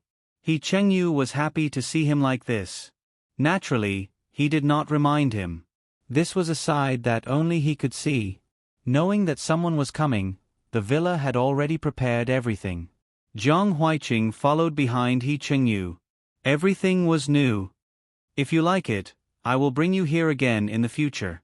He Chengyu said as they walked. I can't come here often in the future. Jiang Huiqing shook his head. What's wrong with that? Huiqing, you can come whenever you want. He Chengyu brought Jiang Huiqing to the hot spring. This was a natural hot spring with a total of 6 springs. Because there were only 2 people, He Chengyu brought Jiang Huiqing to a pool that was not very big. The steam was dense. The servants brought clothes for the 2 of them to change into. Jiang Huiqing soaked in the hot spring. The hot steam rushed into his body. He sighed softly. There was a wooden tray on the surface of the water. On it were various snacks and drinks. He Chengyu poured a glass of wine and handed it to Jiang Huiqing. This is the best plum wine. Do you want to try it?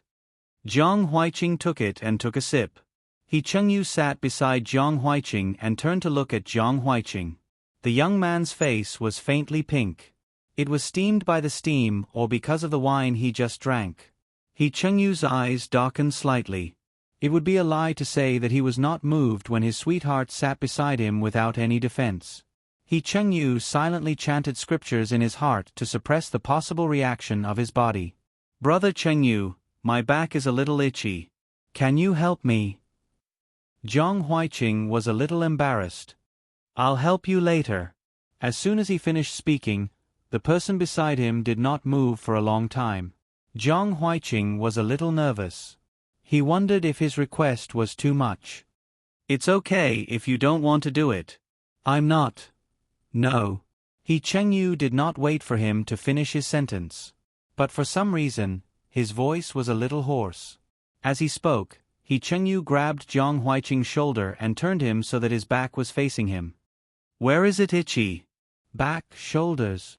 Jiang Huiqing's soaked clothes were removed, and his fair back was exposed. He Chengyu picked up a handkerchief and wiped his back with moderate strength.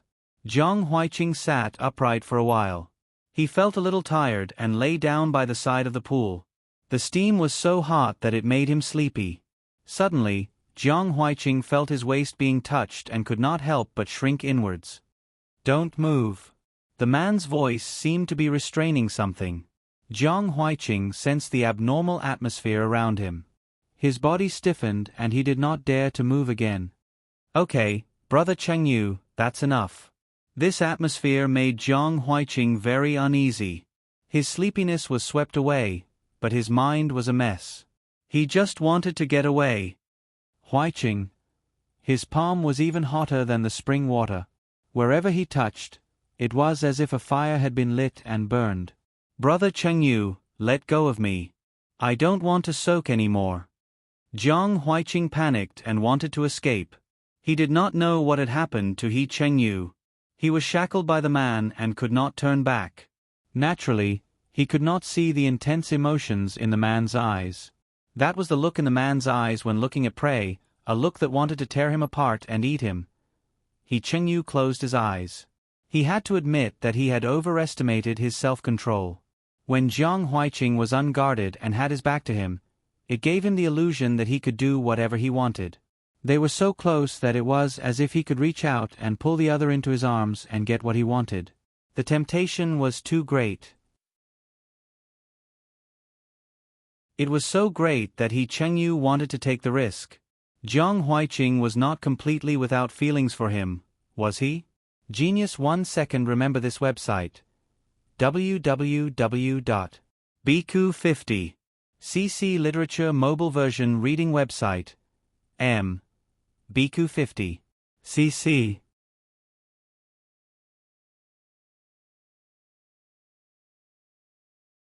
Chapter 260. Jiang Huiqing's mind went blank. He didn't even realize that he was in the arms of the man behind him. What was He Chengyu talking about? What did he mean by being in love with him? Did he mishear something? After a long while, Jiang Huiqing said as if he had just woken up from a dream, You're joking, right? Why did he suddenly fall in love with him?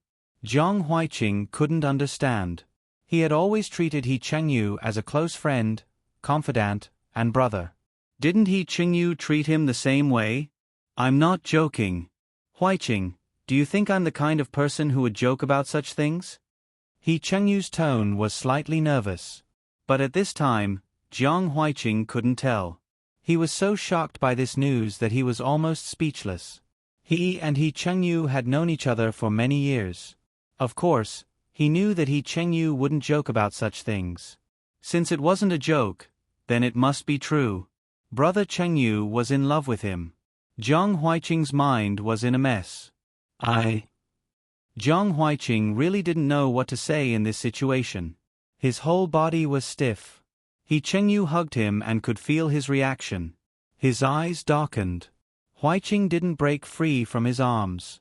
Did he not dislike his touch, or did he forget to react because of the shock? What about Huiqing? Do you hate me after knowing my feelings? I hate?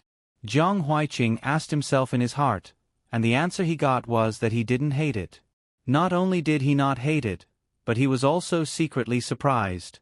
However, this joy was hidden too deep, and he didn't feel it in his current state.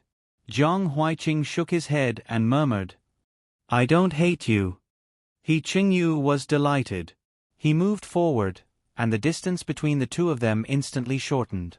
Waves of heat came, and the young man's porcelain-white skin was dyed red. The skin under his palm was delicate. He Chengyu loved it so much that he couldn't put it down. His remaining reason warned him not to do anything he shouldn't do. However, with his lover in his arms and in such a position, how could he not have any reaction at all? He Chengyu restrained himself and planted a kiss on the side of the young man's face. Jiang Huiqing only felt something wet and warm touch the side of his face. He was dazed for a moment, then suddenly realized what it was, and his face turned red. The feeling just now, was it Brother Chengyu's lips? Was he kissed by Brother Chengyu? His train of thought that had yet to be sorted out became even more chaotic. He did not turn around to confirm. At this time, it was not that He Chengyu did not want him to turn around, but he did not know how to face it, so he simply did not look. He couldn't see the love and desire in the eyes of the person behind him. Because he didn't turn around, that gaze was unbridled, sizing him up again and again like a predator looking for prey. The prey had already stepped into the hunter's carefully prepared trap, and was still unaware of it. Brother Chengyu, can you let go of me first? Belatedly, Jiang Huiqing finally realized that there was something wrong with their posture. They were too close, and their hot bodies were pressed against each other. Their thin clothes could not block anything at all, and their body heat was transmitted to each other. Also, there was the pair of hands around his waist. Jiang Huiqing's body was getting hotter and hotter, especially his face. He did not need to look to know how red his face was now. He buried his face in his arms, trying in vain to cool himself down. He Chengyu silently let go and stepped back a little. He whispered, Sorry, I couldn't control myself. After being let go, Jiang Huiqing felt the heat in his body dissipate a little. After what had happened, there was no way to soak in the hot spring. He panicked and wanted to leave. I don't want to soak, Brother Chengyu. His wrist was grabbed. It was not very forceful, but Jiang Huiqing still stopped in his tracks. Don't hate me, Huiqing. Jiang Huiqing nodded carelessly. Taking advantage of He Chengyu's release, he hurriedly ran away. He Chengyu stared at Jiang Huiqing's back with a faint gaze. He did not chase after him. He needed to calm down. If he chased after him, who knew what would happen? Jiang Huiqing was hiding from He Chengyu. Everyone in the He residence had noticed.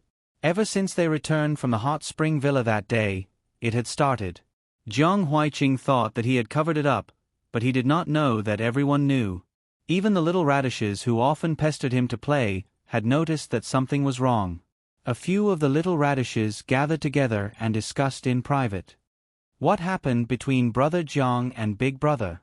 The two of them have not been together recently. Ever since Jiang Huiqing came to the He residence, except when He Chengyu went out to do business, the two of them were almost inseparable. Everyone in the He residence knew how close their relationship was. Is it because we exposed Big Brother's lie last time, so Brother Jiang is angry with Big Brother? Then what should we do? If Big Brother knows, he will definitely punish us. Why don't we say more good things about Big Brother in front of Brother Jiang? We also have to tell Big Brother and let him admit his mistake in time to get Brother Jiang's forgiveness. That's right. After making up their minds, the little radishes divided into two groups and acted separately. The children who were chosen to go to He Chengyu's side were pushed to He Chengyu's door with a bitter face. He Chengyu opened the door and saw the unhappy children standing outside the room. He raised his eyebrows and asked, "What are you doing?" "Big Brother, we are here to apologize." The leading child took a deep breath and quickly told him what happened that day. The teacher said that if you know you are wrong, you are still a good child. Since Big Brother lied to Brother Jiang and made him unhappy, you should apologize.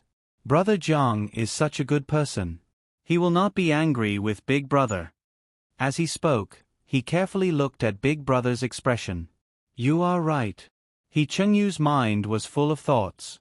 You should apologize for doing something wrong. It had been so long. He could not let Huiqing continue to escape. These days, out of consideration for Jiang Huiqing's feelings, He Chengyu did not disturb him much. Jiang Huiqing wanted to avoid him, so he let him. He gave Jiang Huiqing enough time to react. It was time to see the results. Jiang Huiqing listened to the little radishes pleading for He Chengyu and was amused. Just at this time, He Chengyu stepped into the courtyard. How are you making up stories about me again? As He Chengyu's voice fell, the courtyard fell into silence. Big Brother. The little radishes stood up and saluted He Chengyu. He Chengyu nodded. Go play somewhere else for a while. I have something to tell your brother Jiang. The little radishes thought that their big brother was here to apologize and sent them away because he could not forgive them. In the blink of an eye, only Jiang Huiqing and He Chengyu were left in the courtyard. I'm here to apologize to Huiqing. He Chengyu went straight to the point. He did not expect that He Chengyu really came to apologize. Jiang Huiqing widened his eyes and swallowed the words he wanted to say. I was wrong. I should not have lied to Huiqing. He Chengyu admitted his mistake so quickly that Jiang Huiqing did not know what to say. Huiqing, do you want to know why I said that? Why? Because I wanted Huiqing to dote on me. Jiang Huiqing's face flushed red. He was shocked speechless by He Chengyu's straightforward words. Huiqing, you may not know, but I was already in love with you at that time. It was not a day or two, but 2 years. I knew that Huiqing was ambitious in the imperial court. I only wanted to be by Huiqing's side like before. I was already very satisfied to be able to occupy the identity of Huiqing's close friend. Another thunderclap struck Jiang Huiqing's heart. Jiang Huiqing was stunned and said blankly, 2 years ago, you already... Yes. He Chengyu admitted it without hesitation. Tell me, you didn't intend to say it. Why did you say it now? Jiang Huiqing managed to regain his rationality. Because people are greedy. They can't help but want more. I am no longer satisfied with the identity of a close friend. I want to go further with Huiqing. This day was different from the day they soaked in the hot spring. Jiang Huiqing was facing He Chengyu. He could see the expression on He Chengyu's face the whole time. He could also feel that the other party's gaze was fixed on him. When did it start? Jiang Huiqing asked after a moment of silence. Maybe it started from the first time we met. He Qingyu smiled. When they first met, Jiang Huiqing appeared in He Chengyu's life like the warm winter sun. Since then, he could not let go of this warmth. At first, he thought it was a possessive desire for a friend. Later, he realized that he had never treated Jiang Huiqing as a friend. What about Huiqing? He Chengyu approached the young man and brushed the hair on his forehead. Has Huiqing thought about how to answer me these days? How could he have thought about it? Jiang Huiqing's mind was a mess. He stood there blankly with a blank expression. I don't know either. What were his feelings for He Qingyu? During this period, he kept asking himself this question, but he could not find the answer. That day, were you disgusted?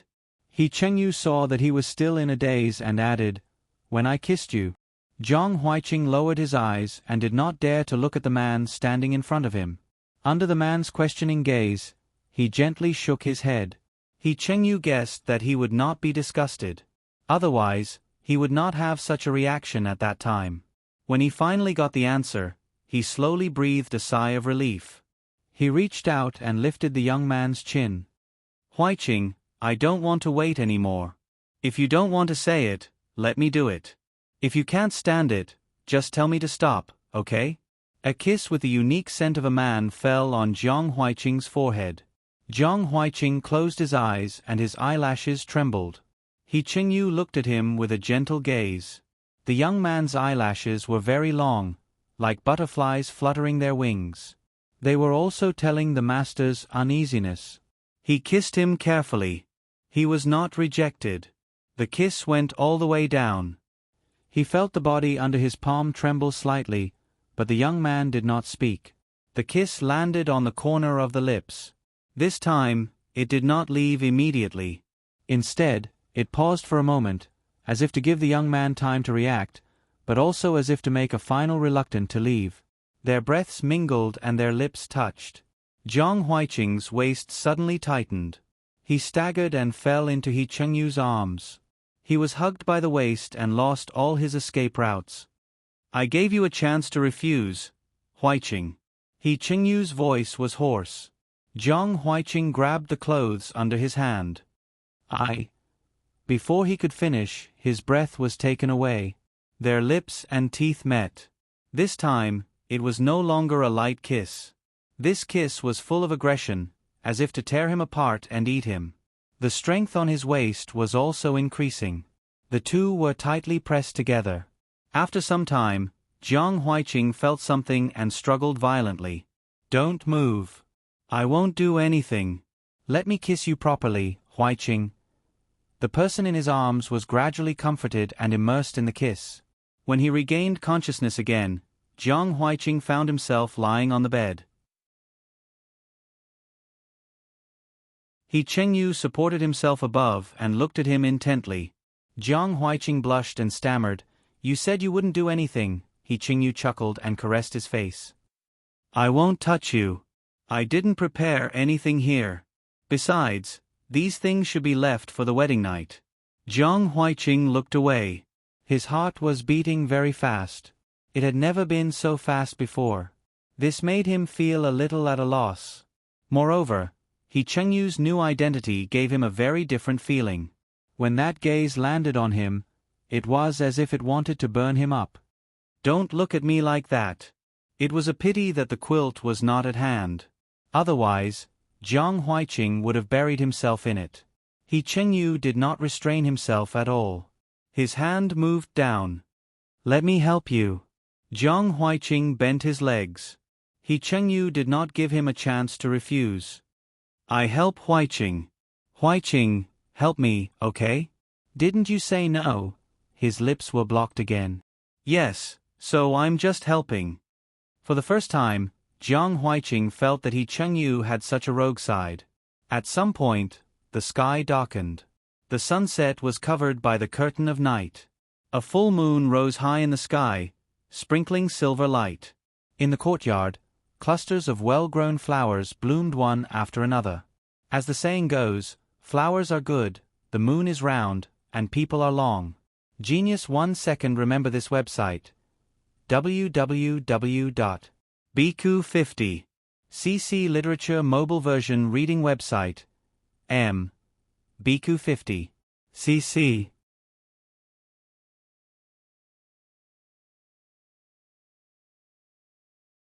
Chapter 261. Shang Junlin woke up from his dream and felt that his arms were empty. He stretched out his hand and tried to reach for the person in front of him. He was completely awake. The scene in front of him made him pause. Although it was also an imperial palace, it was obviously different from the one he was used to. It was closer to the one Shan Yu had before he entered the palace. Eunuch Meng walked in carefully when he heard the commotion. "Your Majesty? Where is a Yu?" Shang Junlin picked up the clothes beside him and asked. "This." "Your Majesty, may I know who you are asking about?" Eunuch Meng was even more careful. The palace servants beside him were also tense. Recently, the emperor's temperament had become more and more violent. They could lose their lives if they made a mistake. They had to be extra careful. Shang Junlin sized him up without batting an eyelid. There were no traces of lying. He looked around. The layout of the bedchamber did not seem to be something that could be changed overnight. In addition, the palace servants' fearful expressions did not seem to be fake. All the signs pointed to the most impossible answer. He did not know how he came to a world without a Yu. No, he could not make a conclusion now. It was possible that a Yu was not by his side. He had to figure out the situation in front of him first before he made a decision. Soon, Shang Junlin understood his situation. In this world, the one who entered the palace was not Shen Yu. It was Shen Qingran, the son of a concubine from the Count of North. He was not even seen before, let alone being loved by the emperor. He was directly thrown into the palace to fend for himself. Fortunately, there was no involvement. Shang Junlin sighed and raised his hand to signal Eunuch Meng to continue. Young Master Shen was taken out of the palace. Your Majesty said not to care about him. I heard that he is now with King Yu. King Yu? Shang Junlin interrupted Eunuch Meng. Yes, in this world, King Yu was not punished. Now that he had gathered a group of people, it was obvious that he wanted to rebel. Shang Junlin thought about how Shan Yu cared about King Yu in the beginning. He vaguely understood something. He summoned the hidden dragon guards. Go and investigate King Yu. Tell me everything about the people around him. Tell me everything. Yes. The hidden dragon guards accepted the order and left. After a few days, Shang Junlin figured out what had happened in this world. Because Shan Yu did not enter the palace, many things developed differently from his previous life. His actions became more and more brutal, causing the people to complain. The King of Yu took this opportunity to wantonly win the hearts of the people. The people behind the King of Yu had not revealed themselves yet. Shang Junlin already knew who the mastermind was. He was not afraid of these people. The most important thing now was to find Shan Yu. If he guessed correctly, at this time, Shan Yu should be beside King Yu. His Yu had chosen King Yu in this world. This realization set off a storm in Shang Junlin's heart. He wished he could destroy everything in front of him to vent his anger.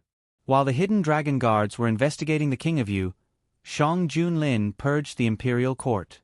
He got rid of those who were disloyal and had a firm grasp of the imperial court's power. Shang Junlin's actions were too fast. Those who thought they were well hidden were uprooted before they could react. Shang Junlin did not even give them a chance to retaliate. After he dealt with these people swiftly, the hidden dragon guards also sent news back. After handing over the imperial court to the Prime Minister and Feng Jun, Shang Junlin secretly left the capital. He had obtained Shen Yu's location. He wanted to find him. At the same time, he also sent people to look for the Ji clan. He did not know if the seal on Shen Yu was still around in this life. It was better to be prepared if he could find the Ji clan. As for Imperial Physician Gu, Shang Junlin could not find him in the Imperial Physician Hospital. He only found out after he sent people to investigate. Imperial physician Gu was implicated in a case from 4 years ago. Since then, Gu Huai had disappeared. Shang Junlin ordered people to look for Gu Huai. In his previous world, Gu Huai was already married to Imperial physician Gu at this time. With Gu Huai's obsession with Imperial physician Gu, Shang Junlin did not think that Imperial physician Gu would watch his beloved die in prison. After sending people to investigate, they found some clues. The real Imperial physician Gu should have been taken away by Gu Huai. King Yu's fief was located in the south of Yuezhou. It was not as cold as the capital during winter. It was just that there was a lot of rain.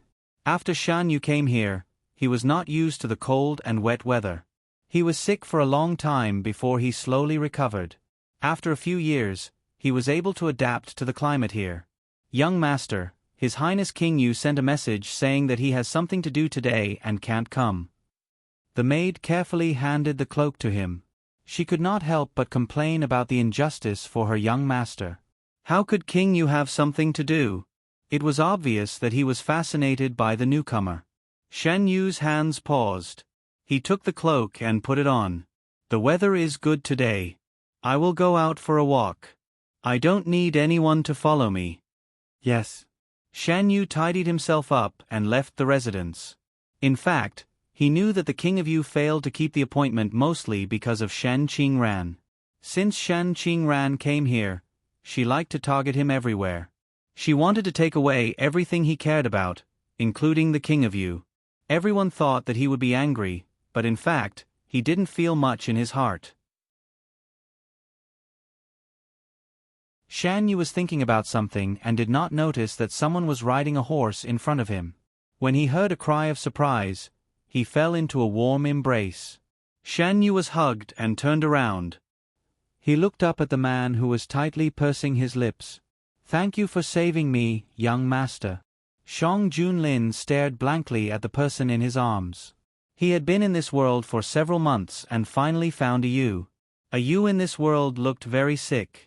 Her face was pale and her body was weak. It was as if she could be blown away by the wind. When the horse galloped towards them, his heart almost stopped. At that moment, his actions were faster than his thoughts and he carried her away from danger. She didn't care if she would leave a bad impression on Ah Yu if she did this for the first time. Sorry. Are the two young masters okay? I don't know why the horse was frightened and almost caused a disaster. At this time, the rider stopped the frightened horse and walked over. Shang Junlin woke up from his dream and let go of the person in his arms. Are you hurt? Shan Yu shook her head. No matter what, the man on the horse had to stay and compensate. Shan Yu didn't want to be in a deadlock with him, so he accepted the compensation. After the man left, only Shan Yu and the man who saved him were left. May I know how to address you? Shan Yu was a person who would repay kindness. This person saved him and he would not do nothing. My surname is Lin. In the end, it was the fief of the King of Yu. In order to not attract attention and to get closer to Shen Yu, Shang Junlin changed his appearance and identity. He did not know what had happened in this world, but according to the information that the hidden dragon guards had found, his Ah Yu was completely devoted to the King of Yu. How could Shang Junlin allow this situation to continue? No matter how difficult it was, he would think of a way to get a Yu back to his side. Young Master Lin. Shen Yu looked at the sky and saw that it was almost time for dinner. He invited Shang Junlin to have dinner together. To thank young Master Lin for saving my life, would you like to have dinner with me? Shang Junlin could not ask for more. Shan Yu chose a restaurant he frequented and asked while walking, I often come here. Is there anything you don't eat? Shang Junlin shook his head. I'm fine with anything. Shan Yu was a regular customer. The boss welcomed them personally and led them to the private room that Shan Yu frequented.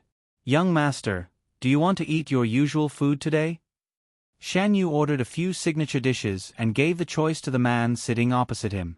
Shang Junlin ordered a few dishes. Shan Yu was surprised to find that the man ordered all the dishes that he liked. There was wine on the table. Shan Yu poured a cup for each of them. When she poured the wine, Her wide sleeves slipped down and revealed a thin and white wrist. Shang Junlin looked at the wrist that was almost skinny and his heart ached. Shan Yu put the wine cup in front of the man. He thought of something and said, "This is fruit wine. It's not easy to get drunk. If young Master Lin wants to drink something stronger, I'll ask them to serve you again." "No need. Fruit wine is very good. It's easy to forget yourself when you're drunk." Not long after, the dishes were served. The two ate and chatted. For the first time, Shan Yu felt that there was someone in the world who could get along with him so well. During the meal, the relationship between the two of them had become much closer. After the meal, the two walked out of the restaurant side by side. Shang Junlin looked at the gradually darkening sky and said, "It's getting dark. Let me send you back." Perhaps the other party's gaze was too gentle. Shan Yu did not refuse. His vigilance against strangers seemed to have no effect on this person. The two of them chatted as they walked, and the other party could pick up on any topic. It had been a long time since Shan Yu had a simple chat with someone. When he talked with someone, it was mostly with a purpose. Today was the first time. When they talked excitedly, Shan Yu's eyes became brighter and brighter. The way he addressed Shang Junlin also changed from the unfamiliar young Master Lin to the slightly intimate Brother Lin. "Brother Lin, you said that you just came to Yuezhou. Do you have a place to stay? If you don't mind, you can stay here for a while." Shang Junlin did not expect that Shan Yu would directly invite him to stay. He was stunned. When he spoke, Shan Yu was looking at him. Naturally, he saw his movement. He realized that his words were inappropriate and hurriedly said, "I was just kidding. It's not that I don't want to." How could Shang Junlin miss such a good opportunity? He interrupted Shan Yu, "I was afraid that you would find me troublesome." "Why would I dislike you? To be honest, I just came to Yuezhou and I haven't found a suitable place to stay. I wonder if you can take me in for a few days?" Shan Yu pursed his lips. "Brother Lin, you don't have to make up for me." "I'm not making up for you. I'm the one who wants you to make things convenient for me." Shan Yu liked peace and quiet. The place he lived in was a little remote. It was a small house, but the layout inside revealed the owner's care. The corridors, the pavilions, the terraces, and the attic were all pleasing to the eye. Shan Yu took Shang Junlin to walk around the courtyard. Shang Junlin took the lantern from the maid and walked beside Shan Yu. "Sorry, I'm not used to being served." Shan Yu waved his hand and asked the maid to leave. "I don't like it either." Usually, Shan Yu rarely let the maid serve him. He wouldn't let others do his personal things. The housekeeper received Shan Yu's order and tidied up the place where Shang Junlin was going to live. He led him there. Shan Yu also went back to his own courtyard to rest. The next morning, Shan Yu woke up. "What's that sound outside?" "It's Master Lin practicing swordsmanship," the maid answered. Shan Yu changed his clothes and walked out. As expected, he saw the man practicing swordsmanship in the courtyard. Seeing him, the man put away his sword and walked over. "Why are you up so early?" As he spoke, he took the cloak from the maid and put it on Shan Yu. His movements were so skillful as if he had done it thousands of times. Shan Yu was stunned. "I usually get up around this time." "It's too early." Shang Junlin paused. "You're not in good health. You should sleep more." Genius 1 second. Remember this website. www.bq50. CC Literature Mobile Version Website. bq50. CC.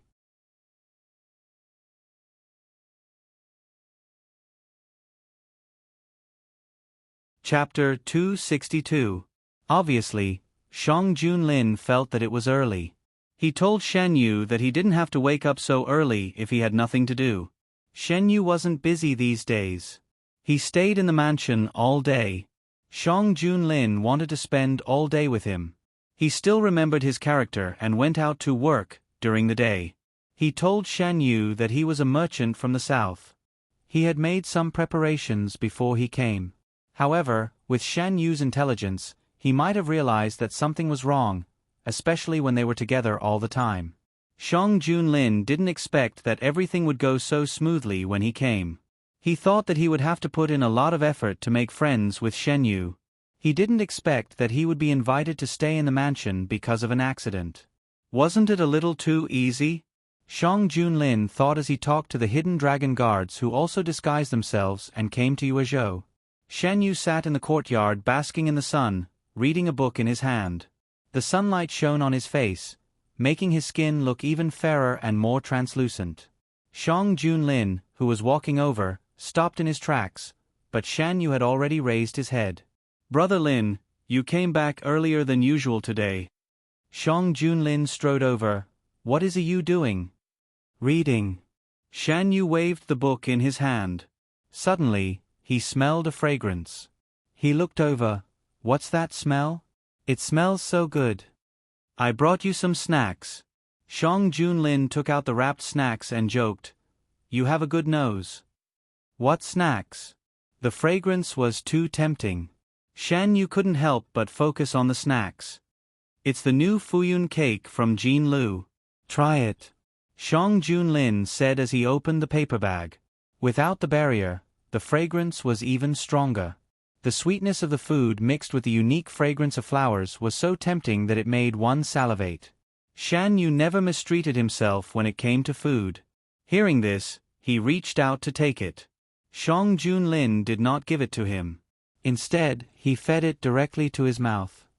"I washed my hands before I came in. You still have to read later. This is more convenient." Shan Yu paused for a moment and took a bite of the dessert in the man's hand. The outermost layer of the Fuyun cake was coated with a layer of white powdered sugar. The inside of the cake was soft and glutinous. With a bite, the sweet taste spread in the mouth. Shan Yu's eyes lit up. Seeing Shan Yu's attitude from the young man's expression, Xiong Junlin felt relieved.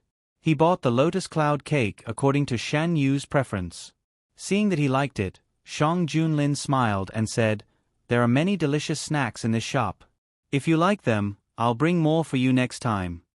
After getting along with each other for a few days, Xiong Junlin found that Shan Yu did not like to go out. Perhaps it was related to his illness.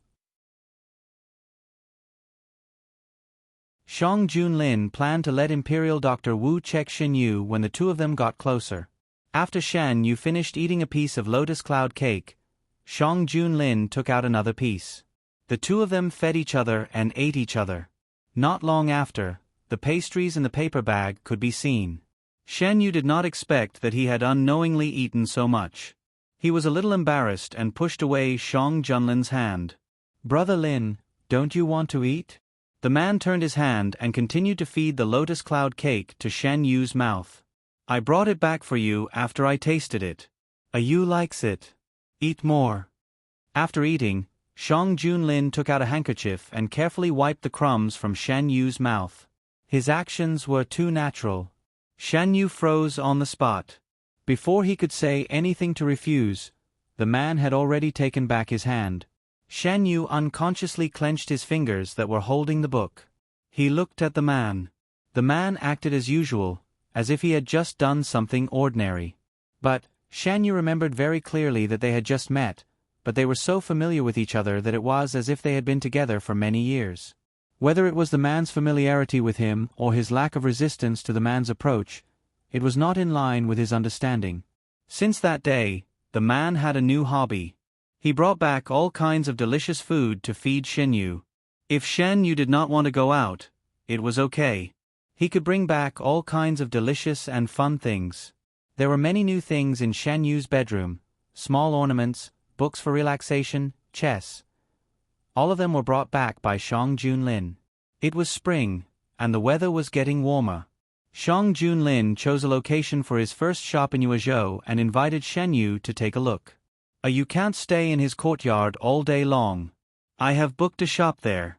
I wonder if you can help me take a look." Shan Yu thought for a while. He had not gone out for a long time. Moreover, the man's gaze on him was too hard to refuse. So he agreed. Xiong Junlin took a cloak and draped it over Shan Yu. Shan Yu tilted his head slightly so that the man could tie the cloak for him. The two of them got on the carriage and went to the downtown area.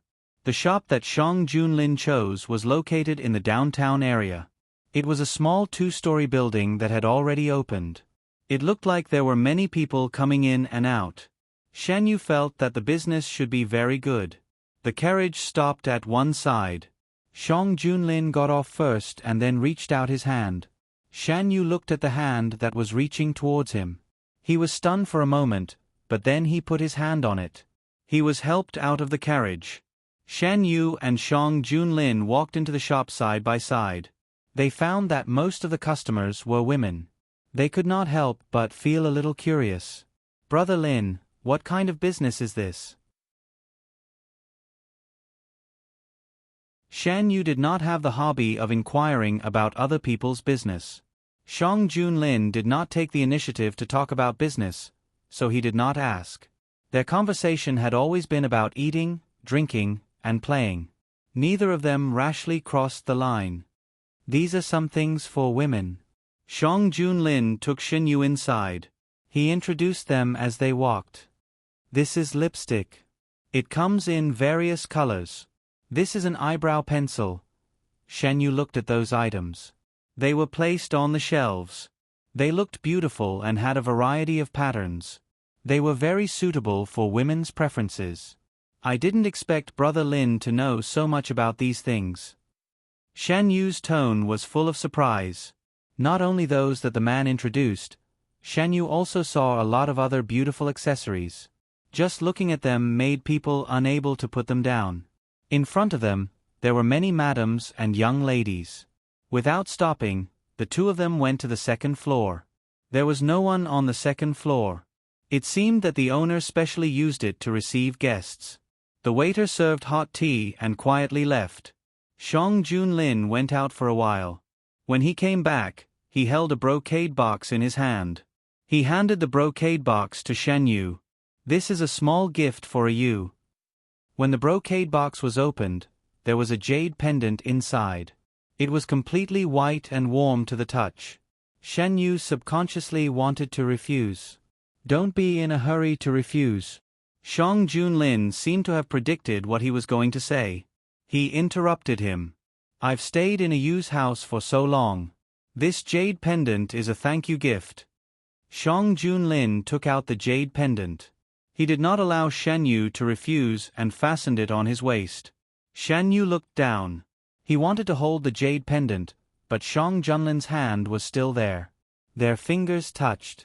Shan Yu retracted his hand like lightning. Under the cover of his wide sleeves, his fingers curled up. Shang Junlin straightened his body and looked at him. "A Yu? Don't talk." Shan Yu raised his hand and put his index finger on Shang Junlin's lips. When their eyes met, Shang Junlin's eyes were filled with emotions that he could not understand. At this moment, Shan Yu did not know what he was thinking. Or perhaps, he was not thinking at all. The two of them looked at each other and stood quietly for a while. Shan Yu was the first to look away. Shang Junlin coughed and stepped back a little. Shan Yu realized that the two of them were very close to each other. He never liked people to get close to him, but this time, he did not feel it at all. The distance between the two of them had crossed the line. Shang Junlin picked up another box on the table and said, "There's an auction today. "A Yu, do you want to go and take a look?" Shan Yu asked. "Auction?" Shang Junlin explained, "It's held by a famous chamber of commerce in Dahuan. This time, the location is in Yuezhou. I have a few invitation letters with me." Shan Yu remembered that 2 days ago, someone had sent an invitation letter to his residence. He was not interested, so he asked the servant to put it aside. He worked for King Yu. His presence was not high, but it was not low either. Everyone who had some connections knew that he had a lot of power. His attitude towards him had always been to rope him in. However, very few people had seen him in person. Many people only knew that there was someone like him by King Yu's side. As long as he was in charge of anything, he would be able to solve it perfectly. As for what this person looked like, no one knew. In the beginning, Shan Yu had suspected that the man had an ulterior motive for approaching him. He had asked Ding Hua to investigate the man's identity, but nothing had been found. When they interacted, he did not feel any ambition from the man. The two of them arrived at the auction house. After their identities were verified, they were brought to a private room upstairs. If there's anything you want, you can buy it directly. Brother Lin is so rich. Shan Yu raised his eyebrows. My family's business is not big, but it's enough to buy things for you, Shang Junlin said. I can buy it myself. Since the two of them met, just like how Shen Yu never asked about Shang Junlin's personal matters, Shang Junlin never asked about his. Shen Yu thought that he was just an ordinary businessman who did not know his identity. That was why he said that he wanted to buy things for him. Shen Yu did not want their relationship to involve power and interests, so he did not reveal his identity. He looked at the man and thought, Brother Lin has always been keen on buying things for him. Did he think that he was someone who did not have enough money? I know, Shang Junlin smiled. I just feel that I hit it off with a you, so I want to do something for a you. A you does not need to think too much. Really? Shan Yu was doubtful. Otherwise, what does a you think I am doing this for? Shan Yu did not know why this person was so nice to him for no reason, so he naturally could not answer. While they were talking, the auction had already started. The two of them were in a very good private room. Shan Yu was not interested in the first few items until the auctioneer brought out a plant with thin branches and leaves. Shan Yu's interest was piqued. Shang Junlin recognized the plant as Junling and began to bid for it. Later, only the people in the other private room bid for it. Shang Junlin was too lazy to waste his breath and directly said that no matter how much the other party bid, he would double it. The Junling successfully fell into his hands. The auctioneer brought the Junling into the private room and said that he wanted to see them. There is nothing to see. Shang Junlin took the flower and said to Shen Yu, when we go back, let's raise it in a Yu's room, okay? Shan Yu calculated the money that the other party had spent and planned to give him a little more when they went back. Because the person in the other private room had increased the price, the man had spent far more than what he should have. After the auction ended, the two of them were about to leave when they were stopped by someone. Young masters, please wait. My master wants to invite you to have a chat. Please. The person made an inviting gesture, obviously not wanting them to leave. Who is your master? Shan Yu asked. You will know when you go. The person's attitude was arrogant. Shan Yu could roughly guess that the person's identity was probably not ordinary, but he was not someone that anyone could bully in Yuezhou. Since this person did not want him to leave, he might as well not leave. He stood there with his arms crossed. If he wants to see someone, shouldn't he come in person? Why is he asking us to go? He also refuses to tell us his identity. How precious must he be to make everyone listen to him? Well. The person hesitated. Shen Yu pulled Shang Junlin out. What is this? He wants to see us, not the other way around. If he doesn't come, then don't blame us for not wanting to see him. Hey, please wait. My master is from the lawn room. He wants to invite you over to. I said if he wants to see us, then let him come. We don't have time to waste with him. Shan Yu did not like this person who made Brother Lin spend so much money, so he directly interrupted him. At this time, the door of a private room not far away opened. Two men in luxurious clothes walked out. One of them was just about to speak when he saw Shan Yu. Their eyes met. Shan Yu twitched the corner of his mouth. Unfortunately, the people who walked out were none other than King Yu and Shen Qingran. King Yu obviously did not expect to meet him here. He frowned. Why are you here? Genius 1 second. Remember this website. www.bq50. CC Literature Mobile Version Website. bq50. CC.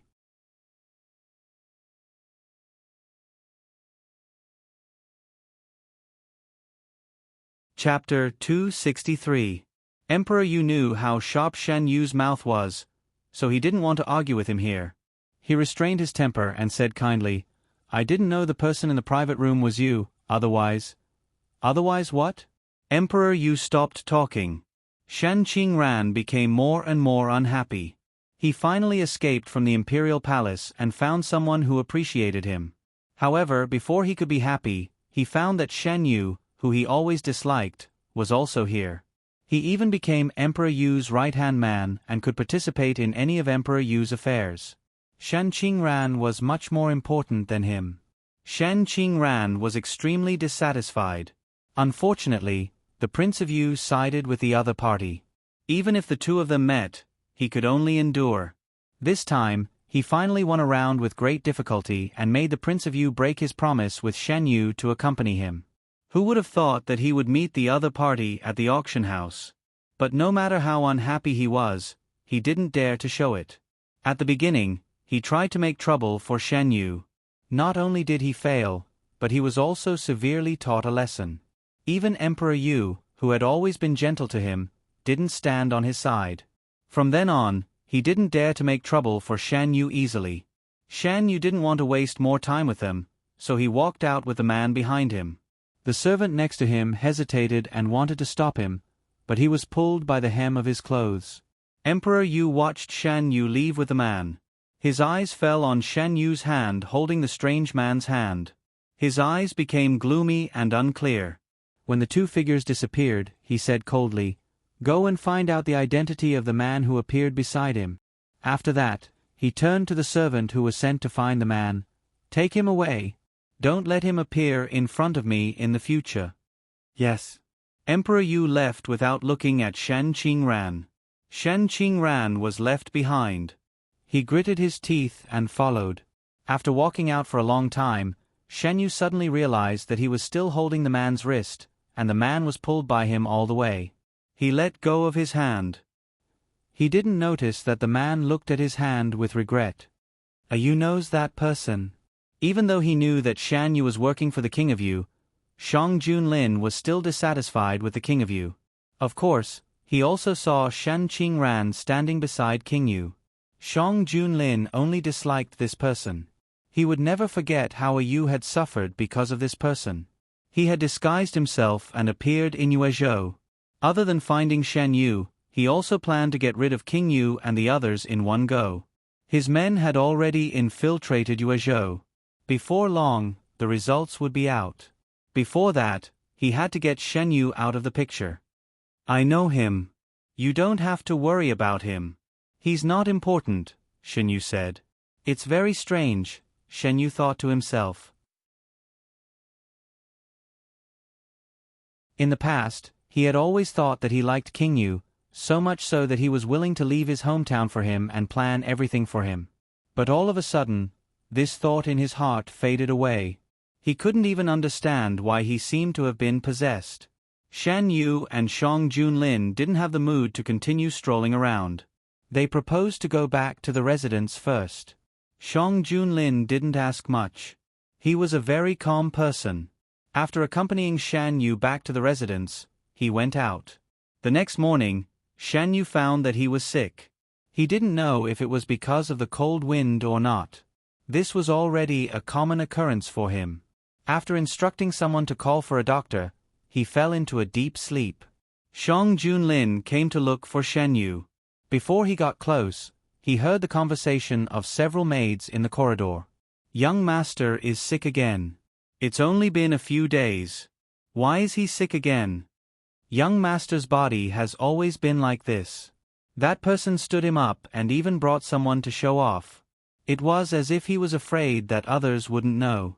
"Our young master just doesn't like to go out. It's not like he doesn't know anything about the outside world. I heard that that person even brought someone to the auction house yesterday. Young master went out yesterday too. Could it be that he met that person? Young master's mood wasn't right when he came back yesterday. It's very likely that he met that person halfway. Young master did so much for that person and received such treatment. What do you think that person's new maid will do? She was favored and brought around all day long. And because of her, she even stood up for our young master." Shang Junlin stood in the same place. He roughly pieced together the truth from these maids. Shan Yu was angered by the king of Yu yesterday and fell sick. It seemed that he had to speed up. Other things aside, Shan Yu's body couldn't afford to be delayed. Shang Junlin contacted the people who came to Yuezhou with him and ordered them to act as soon as possible. He went to Shan Yu's room alone. The servants in the residence knew that Shan Yu had a good relationship with him, so they didn't stop him. After Shang Junlin entered the room, he saw the young man lying on the bed with his eyes closed. His face was pale and his heart ached. "Have you called for a doctor?" he asked. The maid beside him quickly replied, "I've sent someone to invite him. I know an old doctor with great medical skills. Take my token and go to this place to find him." Shang Junlin took out a jade tablet and gave it to the maid. He also told her a location. The maid took the jade tablet and didn't move at first. Shang Junlin frowned and suppressed the anger in his heart. "Your young master is sick. What are you waiting for?" For some reason, the maid felt that young Master Lin was more dignified than the king of Yu at this moment. She subconsciously followed his orders. The maid held the jade tablet and thought, young master's illness has been going on for so long. Maybe the doctor recommended by young Master Lin can cure young master. After the maid left, Shang Junlin walked to the bedside and sat down. He tucked the young man in. "Isn't it just the king of Yu? Is it worth it for you to fall sick from anger?" Shang Junlin touched the young man's forehead. His hand was burning hot. Shang Junlin covered the young man's forehead with a wet handkerchief and continued, "I don't know how you will react when you know my true identity." In the beginning, he used this identity to get close to Shan Yu for convenience. After getting close to him, Shang Junlin became more cautious. He thought that he couldn't hide it forever. Otherwise, a Yu would definitely be angry. But how could he tell her? Shang Junlin was in a difficult position. During this period of time, Shang Junlin found that Shan Yu trusted him a lot. This trust was beyond Shan Yu's limit for ordinary people. Otherwise, it was impossible for Shan Yu to not notice his little tricks. After understanding the power of Yuezhou, Shang Junlin found out what kind of power Shan Yu had in this place. The Ying Hua in Shan Yu's hand was like a big invisible net that covered this place. Shan Yu was the center of this big net. As long as he wanted, he could know everything that happened in every place. He also knew that Shan Yu had investigated his identity in the beginning. But he didn't do anything at that time, so Shan Yu couldn't find anything. If he investigated again now, he would definitely find something wrong. But after the first time, Shan Yu didn't investigate his background anymore. It was really unusual for Shan Yu to trust a stranger who had only known him for a few days. Shan Yu was in a daze because of the fever. He opened his eyes unconsciously. His vision was also blurry. He opened his mouth, but his voice was so weak that it was almost inaudible. "Who is it?" Shan Yu's hand reached out from the quilt. Shang Junlin held Shan Yu's hand and stuffed it back into the quilt. When he was about to withdraw, he found that Shan Yu held his hand back. Shang Junlin calmly held Shan Yu's hot hand and said gently, "It's me. The doctor will be here soon. Do you feel any discomfort?" "I'm cold," Shan Yu said in a daze. Shang Junlin looked at the several layers of quilts on the bed. He felt the heat in his hand and knew that it was a symptom caused by the fever. He pulled the quilt on the bed and wrapped Shan Yu more tightly. After thinking for a while, he turned over and got on the bed. He hugged Shan Yu and the quilt into his arms. "Do you feel better now?" The man's tone was too gentle. Under his soft coaxing, Shan Yu gradually fell asleep. Not long after, the doctor arrived. He was the doctor who often treated Shan Yu. When he saw the strange man in the room, he was stunned for a moment. However, he didn't ask too much. As a doctor, he didn't need to get involved in the master's affairs. He took Shan Yu's pulse and retreated to the side to write a prescription. "Has his body always been like this?" Shang Junlin walked to the doctor and asked. "Yes.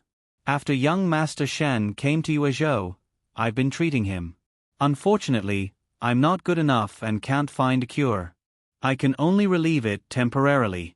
If this continues, young Master Shen's body won't be able to bear it sooner or later. The doctor already knew from the maid that the man was Shan Yu's good friend, so he said more. At this time, Dr. Wu followed the maid into the room. When he saw Shang Junlin, he bowed subconsciously but was stopped by the other party's gaze. "This is a doctor I know. I was worried about you, so I invited him here without permission," Shang Junlin explained to the doctor. He knew that some doctors didn't like this and didn't want to ruin Shan Yu's image in the doctor's heart. The doctor waved his hand quickly. "No need. It's good to have someone to take a look at young Master Shen.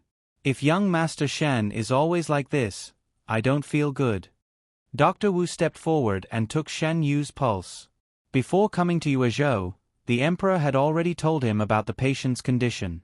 After taking his pulse, he found that the patient's condition was even worse.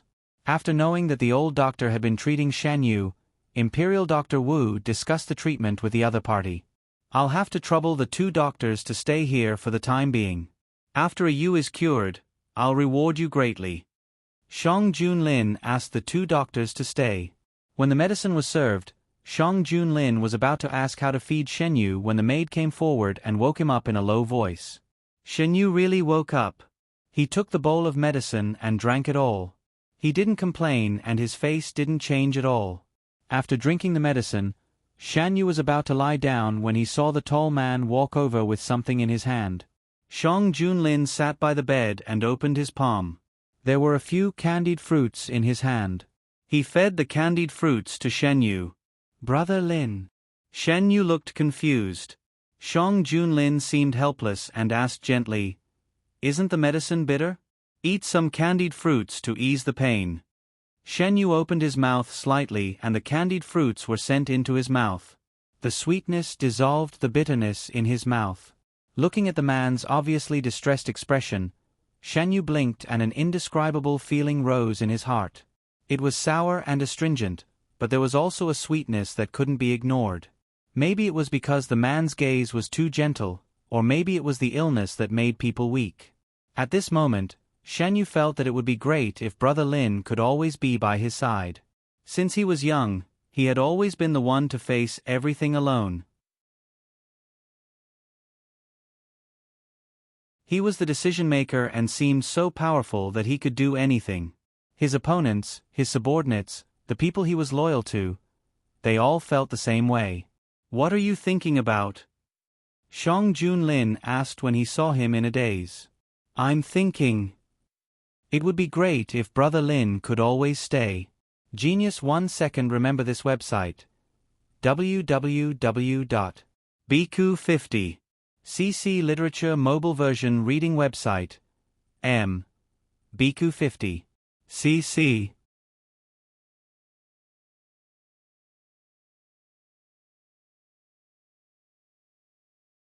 Chapter 264.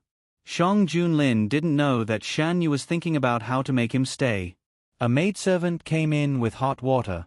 Shang Junlin took the hot water and soaked a handkerchief to wipe Shan Yu's face. Shan Yu slightly raised his head and let Shang Junlin do whatever he wanted. "Brother Lin, you are very good at taking care of people. Have you taken care of anyone before?" Shen Yu asked. "I have only taken care of a Yu." Shang Junlin thought, "In this world, besides you, who else deserves my personal care?" Shan Yu's mouth curved up. No matter whether this was true or not, Brother Lin's words made him feel happy. After drinking the medicine, Shan Yu was no longer unconscious. He learned from the maidservant that Brother Lin found a doctor for him. He said, "My body has always been like this. Brother Lin, you don't have to take it to heart. You took me in and treated me sincerely. I have to repay him." Shang Junlin held Shan Yu's hand that was on the quilt and said seriously. The man's hand was very warm. Shan Yu, who was disturbed by the cold, was reluctant to part with this warmth. He didn't withdraw his hand. Instead, he leaned back on the bed in this position. "Brother Lin, thank you for your trouble."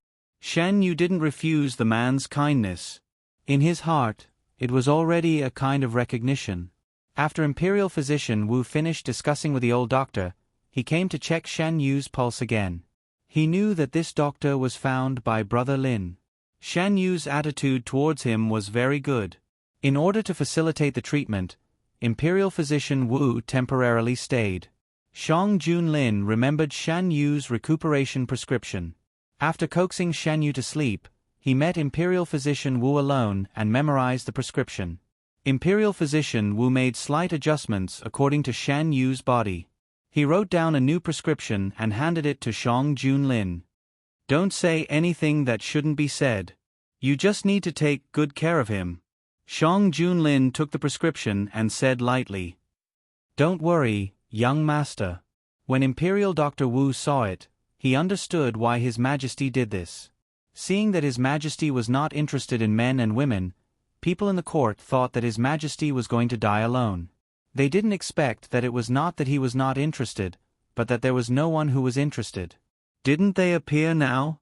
Even though he didn't know why His Majesty didn't directly bring him back to the palace and even disguise himself to freeload at the other party's house, this wasn't something that a mere imperial physician like him should be concerned about. After waking up, Shan Yu felt a lot more comfortable.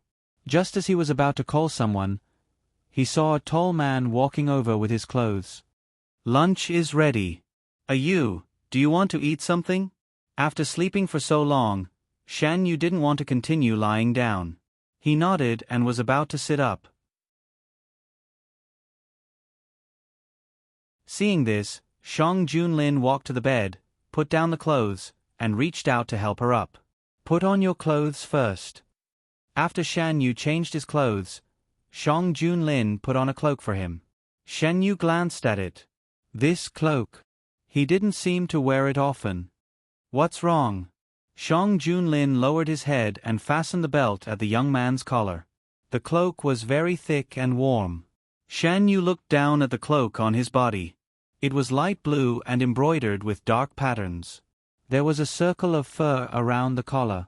It was warm and fluffy, dispelling the coldness of the body. Nothing. I like it very much. Suddenly, Shan Yu didn't want to find out the origin of this cloak.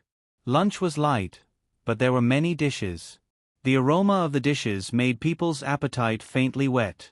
Shang Junlin sat opposite Shan Yu and put food in his bowl. Try this dish. It tastes good. He didn't know if it was a coincidence, but the dishes that the man put in Shan Yu's bowl were all to his taste. Unknowingly, he ate quite a lot. In the past, Shan Yu would lose his appetite at times like this. He would just eat a little. This was the first time that Shan Yu felt the beauty of food when he was sick. After lunch, Shang Junlin accompanied Shan Yu to take a walk in the courtyard to digest the food. For the next period of time, Shang Junlin basically stayed in the residence to accompany Shan Yu. If there was anything that needed to be done, he would choose to do it after Shan Yu fell asleep. He had already ordered the people in Yuezhou to speed up. King Yu's power hadn't fully developed yet. He planned to take this opportunity to completely eliminate King Yu and his people.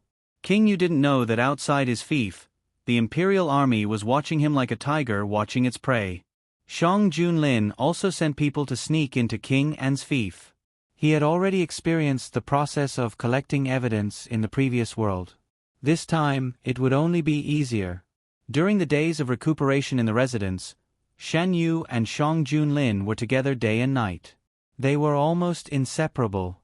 Wherever Shan Yu appeared, the other person's figure would definitely be seen. Imperial Physician Wu had to treat Shan Yu's body, so he spent more time with the two of them. Seeing His Majesty's attitude, he was amazed. Who would have thought that His Majesty, who was in love, would show such a side? Was this still the wise, decisive, and ruthless Emperor of Dahuan? In the beginning, Imperial Physician Wu was surprised by His Majesty's attitude towards Shan Yu several times a day. After a few days, no matter what His Majesty did, he was already used to it. They went in and out together, dressed, washed, ate, drank, and played together.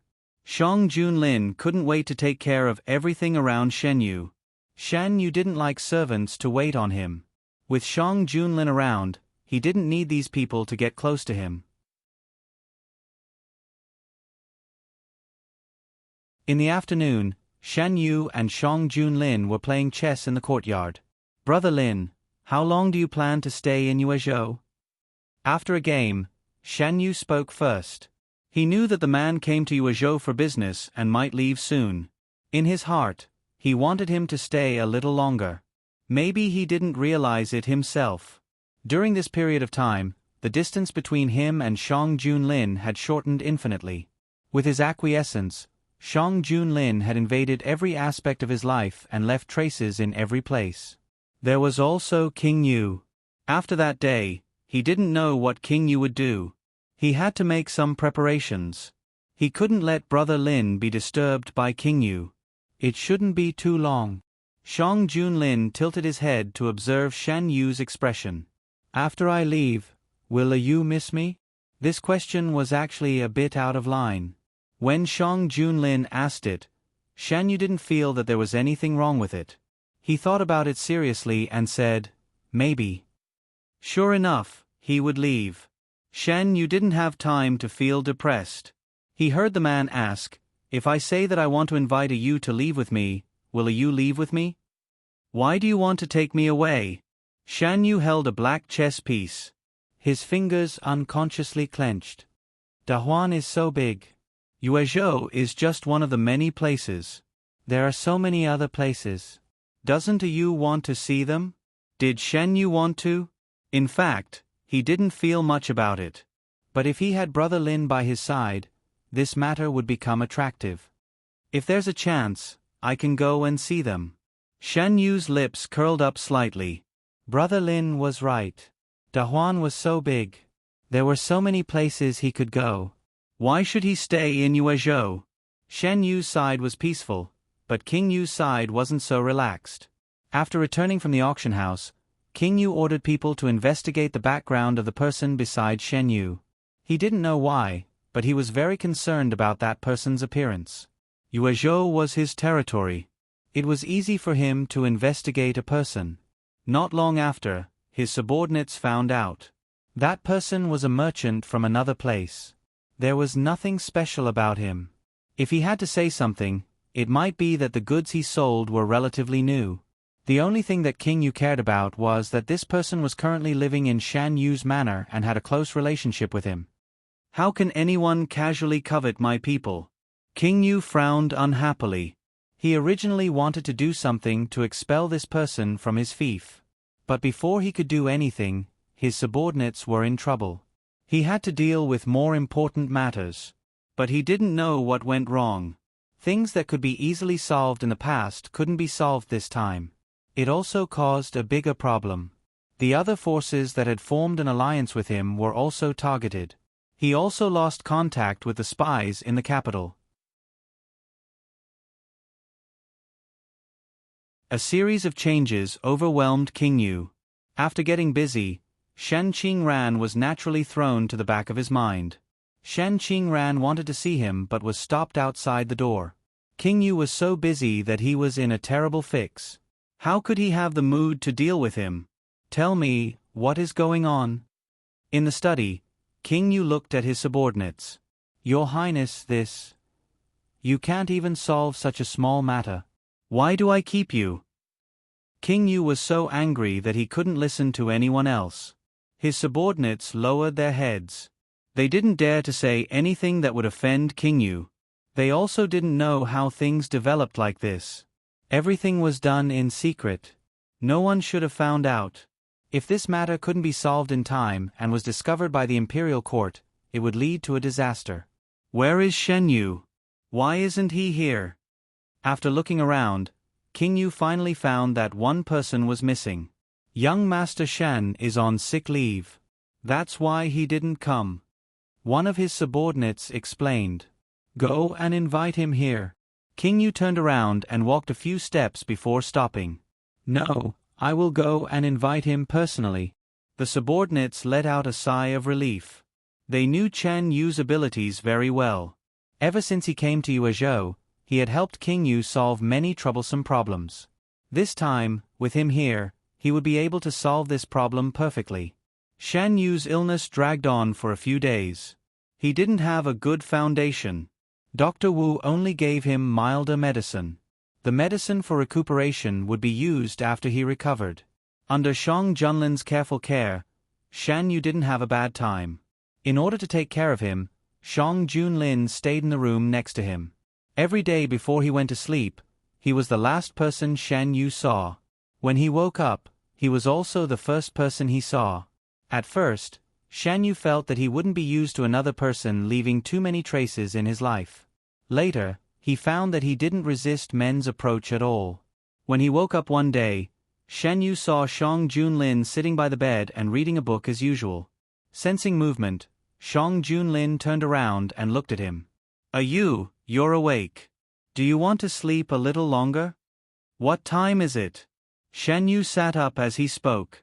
Another thing that made Shan Yu dumbfounded was that Shang Junlin always asked him to sleep a little longer in the morning. After a few days, Shan Yu woke up half an hour later than usual. It's still early. Shang Junlin tucked him in. You haven't recovered from the cold. Be careful not to catch a cold. Shan Yu was about to say something when the bedroom door was pushed open from the outside. He subconsciously looked outside. King Yu came early. He didn't expect that he would see such a scene. The young man who had been following him was pulling and pulling on the bed with a strange man in disheveled clothes. King Yu was so angry that he even forgot the purpose of his visit. He said coldly, Shin Yu, you don't leave the Fu all day just to hang out with this kind of person? Genius 1 second. Remember this website. www.bq50. CC Literature Mobile Version Website. bq50. CC. You're tuning in to the Narrate and Escape YouTube channel. Don't forget to subscribe and join us on this journey to catch the most captivating stories.